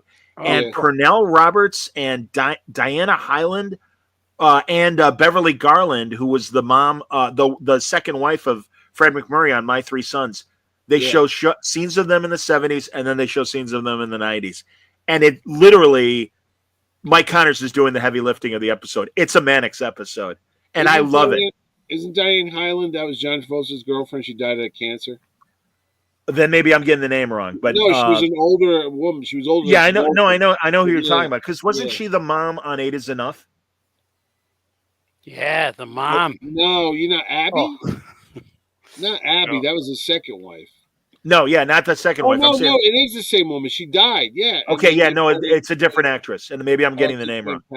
No, but it really you got 70s Pernell Roberts, you got 90s Pernell Roberts, you got 70s Beverly Garland, you got 90s Beverly Garland. It was great. Of course, another great mystery movie show. And then how about Super Cop or Robo? No, not Robo. Well, there was you're thinking of Future Cop. Was Ernest Borgnine show. Future. And then was John Schuck, or that's a different one? No, that's Holmes and Yo-Yo, and that wasn't Borgnine. Those are two different shows. What's the one where the guy's name was Haven? I'm assuming that was Future Cop. Yeah. Which the pilot for Future Cop is on YouTube. You can find it. There's a ton of pilots and also a ton of ABC movies of the week that you can find on YouTube, and some of them aren't the greatest quality. Like that's the last time I saw The Boy in the Plastic Bubble. Gina is so weird. Remember the Questor tapes?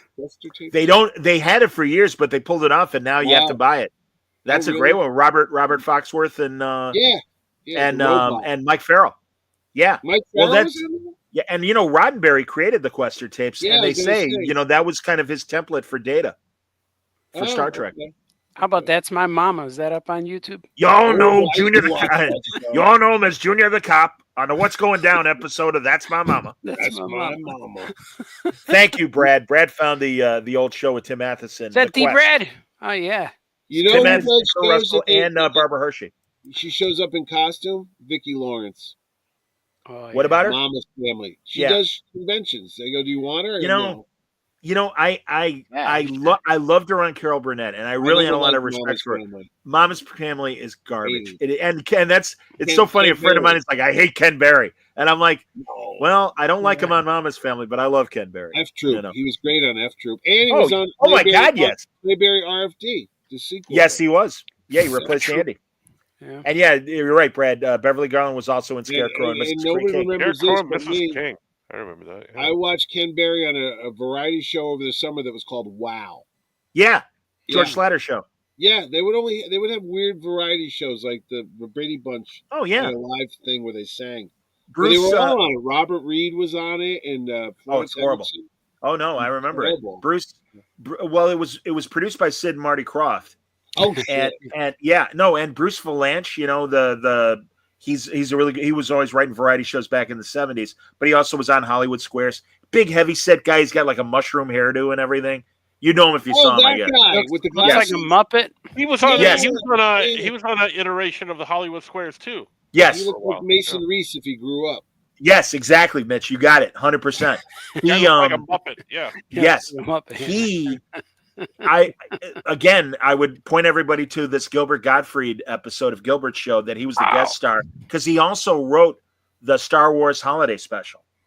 Oh yeah, I And- remember That guy seeing did? something about that. Yep. Oh, Yep. I told you, the guy that was Bob Hope's producer's son, George something. I interviewed him on our show, and I was trying to get him to talk to you, but he Oh, I had would've all loved the that. stories. He knows all about the making of the Star Wars special because he was involved with the whole production and the whole thing that went wrong. And Cloris Oh, it's Leachman, amazing. Harvey Korman, it's so stupid. On Donnie, he also wrote for Donnie and Marie. Yes, he did. Yeah. And like everything the Osmonds did, the Mormon Church was heavily involved Oh because God, yeah. They were all Mormons. Yeah. right. And they like to the point because they don't like caffeine or it's against their religion or whatever. No 'Cause drugs. it's a stimulant.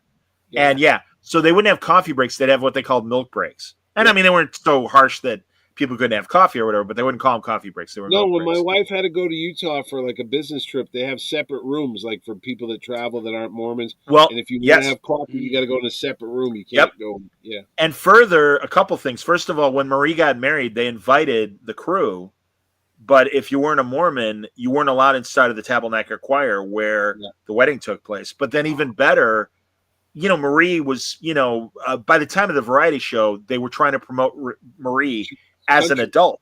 Yeah. So he was saying how heavy-handed the Mormon censors were about certain songs, and that I don't remember which specific song, but there was a Gershwin, an Ira Gershwin song, not George, but his brother Ira, who also wrote a lot of great pop songs of the day.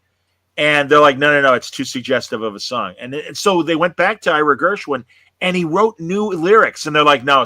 No shit. Really? But wait, the best part of it is he got this past them without realizing the Elton John song, Don't Let the Sun Go Down on Me.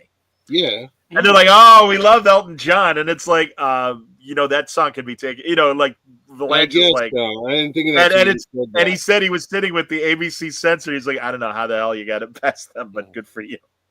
Didn't she have a song about a rose that was like a big hit? Or is Paper Roses. That was her big hit. Paper Roses. I knew it. Yeah. Okay. And then she and Donnie did You Live on the Twilight Side of the Mountain. Or no, the morning side of the mountain. And you live on the twilight side of the Who's hill. Delta Dawn? That's Helen Reddy. Wow, where are you? Oh, Helen Reddy. Their biggest hit. I'm a little bit country and I'm a little bit rock and roll. Come Oh, on. That's right. I don't know if there was ever actually a chart hit, but that was certainly their That was framing their of signature You know what medleys I listened to on their today on show. the radio? I couldn't remember the day that Billy Joe McAllister jumped off the talent. Oh, yeah, great song. And I'm like, Bobby- who sang the original? Bobby Gentry. Bobby Gentry. There you go. Mm. Hot. Very Did cute. he sing I Like Snakes? And No, it's a woman. It's a woman. No, what was the guy's name? Jim Stafford? Yes, Yeah. that's right. Spiders and Snakes. I don't Spiders like and Snakes. spiders and snakes. Take I liked him. I liked Roger Hill. I don't know. Dang I like me. that we got into the really old portion of the show. I like Yeah, that. no. This is my milieu.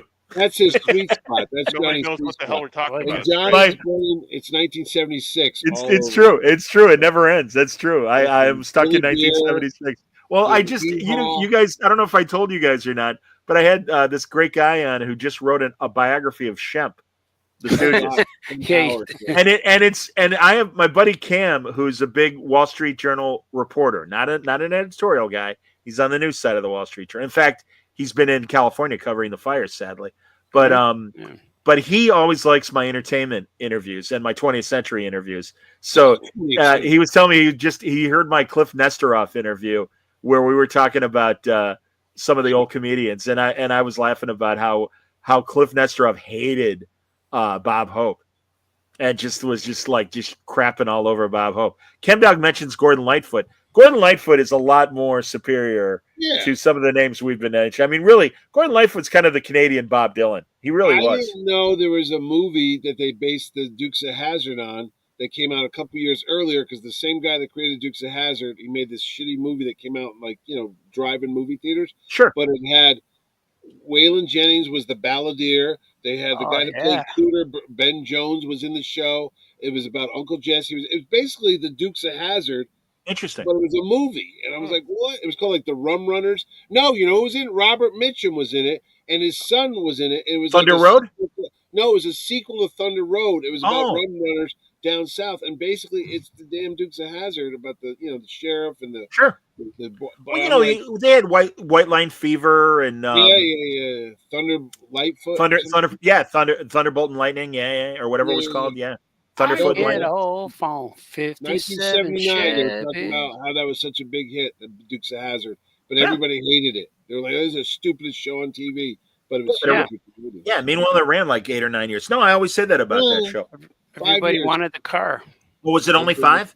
And I know I thought it was longer too, but no, the boys, they left the show after a money dispute, and they brought their cousins in, and then they came back.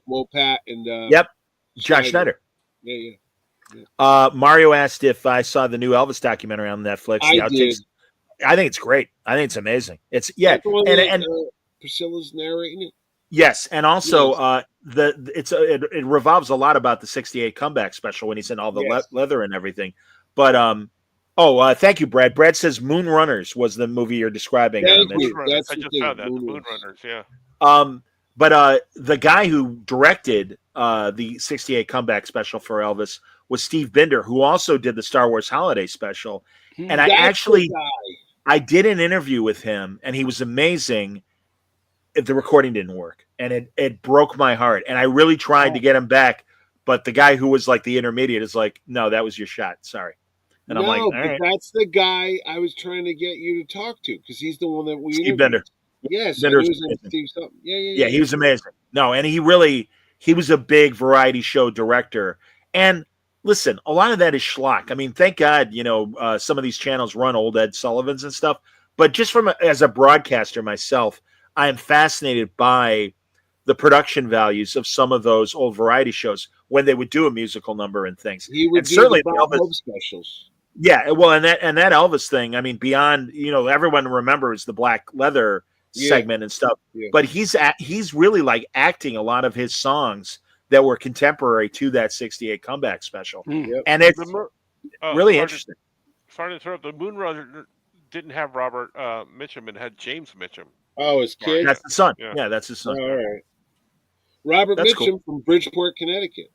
I think I telling maybe everybody wasn't on the call when I was saying this. It was just me, Franco, and Scoot. Turner Classic Movies last night ran a great mid-'70s Mitchum movie, The Yakuza, that I'm telling you, the way Sidney Lumet shot it, it looks like a Frank Miller graphic novel. It's amazing. Great movie about the Japanese mob and everything, and really amazing. Mitchum doesn't get enough credit for a lot of the movies he made in the '70s, and that's a great example of a really cool Robert Mitchum movie. What was that Sam Spade movie he did? Actually, Philip Marlowe, but he did two. Philip Marlowe. Farewell, My Lovely, and there was the second one, and I can't remember what. Maybe Murder My Sweet. I can't remember what the second one was. Someone could look it up if they want. And we appreciate everyone in the chat and Franco looking these things up. Yeah, but no, in fact, Wayne's not here. Usually Wayne does all that. That's true. Our ombudsman. That's right. Fact check. I know that when Mitchum made those Philip Marlowe movies, I forget the studio, but I remember they put him in period clothes that the studio still had from the '40s, and he was complaining that Victor Mature farted up this suit that he was wearing, which cracks me up. Give this to Mitchum. That's cool. I like how Victor Mature, he's played Samson, right? Yes, Samson and Delilah, yeah. And I like in those days when they needed a strong guy, a fit, strong, good-looking guy, they just got a big guy.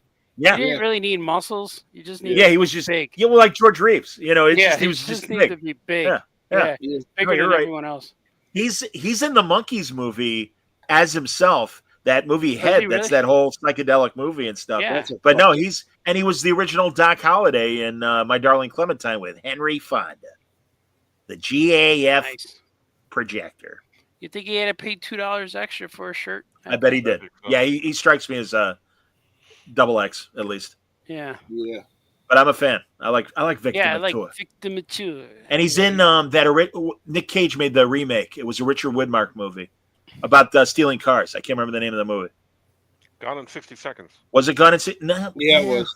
Yep. All right, but I remake? think but there was another one that I think they used the same title, and it wasn't Gone in 60 Seconds. I can't remember the name of it. Anyway, Ghost Rider. we could be done. We did good, guys. If you want, It was Yeah, done a we while were done ago. an hour ago. But Yeah, we're I still- think so too. Yeah, I think of that. Are we still on? This is going the Well, distance. Yeah. I know. Well, you know me, guys. I'm as Owen was making fun of me from Ireland. He's like, "Man, John, you're not afraid for going 2 or 3 hours, are you?" And I'm like, You "No, get the no." gift of gab there, buddy. Well, Plus, it's radio, snowing man. out. We ain't going anywhere tomorrow because it's a day off because the Martin Luther King Day. So gonna Tomorrow shovel the is? driveway. Yeah. It's MLK and it's Oh, the yeah. inauguration as well. We got a Wow, I big, didn't we got a realize big that. storm here right now. But yeah, we got a lot of snow. We got about 5 inches of snow out there. So. Wow. We're We supposed got to get, nothing we're supposed to here. get 8. We're supposed to get 8 here. It's Whoa, just wow. it's just an ice box by me and Artie. Yeah, it's Well, like it's going 5 to get degrees. colder this Yeah. week. It's supposed to drop down to like the zeros and shit. Yeah, we're currently at I think 2 degrees right now, Two. and yeah, tomorrow I think the high is only like 9 degrees or whatever, Yeah. and it's going to be like this till Wednesday. And Me and my wife are went going out. to Florida. Yeah. Oh yeah, you're going, right? That's right. Yeah, Original that's Art Expo, Oh, OAX. Yeah. Yes. Oh, don't forget the X, OAX. Yeah, Unless they yeah, don't do yeah, the yeah. X. I like to say going to OA. Yeah, because Green Lantern. Sure. Green Lantern. Sure. It All was right. so cool. Good. Yeah. We can wrap up. Follow us when you see us. Yep. Mm-hmm. Thanks I for like showing Pink up. very much, Lois. Yeah. Go to Pink tonight. Terrificon because everybody Oh. and their brother's going. Real fast. Did you guys see the Instagram video I sent you guys with Sarah Sherman as Lois Lane and John Oh, yeah. Mulaney as Yes, Superman, yeah, that and was then funny. Chloe Feynman as her roommate, The roommate, and she's yeah. like, "Yeah, try and guess what kind of underwear I got on." Yeah. She goes, "Yellow and brown." No, it's white. No, it's yellow No, and it's not. brown. Ew. Yeah. That was funny. nasty. Hilarious though. That was I didn't know they did that. And Chloe I Feynman didn't- was really yeah, funny. it just popped up on YouTube like I go when maybe I think it's from was last it maybe season. one of those sketches that they couldn't fit in time and they had taped it or something. That could be as well. And by the way, the women right now on Saturday Night Live, Chloe Feynman's the one who does Jennifer Coolidge and a million other voices. Sarah Sherman is amazing. We've been talking Yeah. about her. Yeah. I forget the woman who her first name is Ego. Excellent. Like there are a lot of really, really funny women right Is now on that SNL. blonde gone? The one with the short blonde hair? She's on the Harrison Ford show, Shrinking. She was part of Oh, the cast. yeah, she is still on, and I love her too. Oh, and is you know she? that's whose wife that is. No. Now I'm blanking. He was writing Spider-Man, Amazing Spider-Man, until recently. Webb? Zeb? No, Well, Zeb Wells, very good. Man, Yes, that's Zeb his Wells. wife? Yep. Oh, Yep. no shit. Oh, Well, and you know, okay. Zeb was with Marvel, and then he really got into comedy, and he was making Robot Chicken with Seth Green, and I didn't know that. and in the last couple of years, he came back and was doing Amazing Spider-Man. I did a the only time I had him on Word Balloon was he was on a writers panel. Really nice guy. No, and I love Heidi Gardner. She's adorable and really funny too. And I told him, I said, "Man, you guys are a power couple comedy team and everything." He's like, "Oh, thanks, man." So he was very nice. You know who lost her house Who? in the fire? Who? She was at Terrificon last year, and her husband was on Saturday Night Live. Colby Smulders, and her husband was Kieran. Oh, wow. Kira, he wrote Carrie comics. Right? Carrie Always or no? No, not No. Carrie. It was the Kieran Dark. Oh, Kieran Dwyer? Kieran. No, not Kieran Dwyer. He was on Kieran. He was on Saturday Night Live. Barbara? What's his name? No. Oh, I know what you're talking about. He kind of looks like Jason Sudeikis, but not. yes, Kieran- he does. His little Yeah. chubby face. Killian or whatever. Is his name. Killian with a T. Killian something. Yeah, Taram Killian, something like that. something like that. Yeah. Yeah, Real yeah, Irish yeah. name. Real Irish Yeah, name. they lost. I didn't know their he was house. married to Colby Smulders. That's ChemDog is right, and this shows you how good He's on, SNL's been lately. The two Domingo sketches, and Yes. I mean That's how good. Like literally, that was like one of the first episodes, the first Domingo sketch, and then they came back and did it again with a different musical guest. But Ariana Grande singing the Espresso song off key was just fantastic. And much like Selena Gomez on Only Murders, I'm like, okay, she's good. And by the way, real fast, Only Murders in the Building, season 4 was okay. Too many guest stars. Too many guest stars. Yeah. Taryn Killiam is in that new show, High Potential, with that girl from Always Sunny in Philadelphia. It's on ABC right now. It's just kind of like a mid show, but he's on that. Yeah. Okay. Yeah, that Rudy says it too. Yeah, Taryn Killian. Yeah. That's his name. No, and he was good on SL. Man, I've been watching. He's one of those cast members that they bumped, and then they brought him back mid-season, and then the following season they bumped him again. Yeah. Go figure. Yeah, All right. All right, we're done. I'm gonna go watch $6 Million Man. Thanks for watching, everybody. Good conversation, everyone. Everybody take care. I hope if you're in the snow, get through it. If you're in the deep freeze like us in the Midwest, get through it. And we'll be on sooner than later. But thanks for watching tonight. Take care. Hey, you guys are awesome. Okay, bye-bye.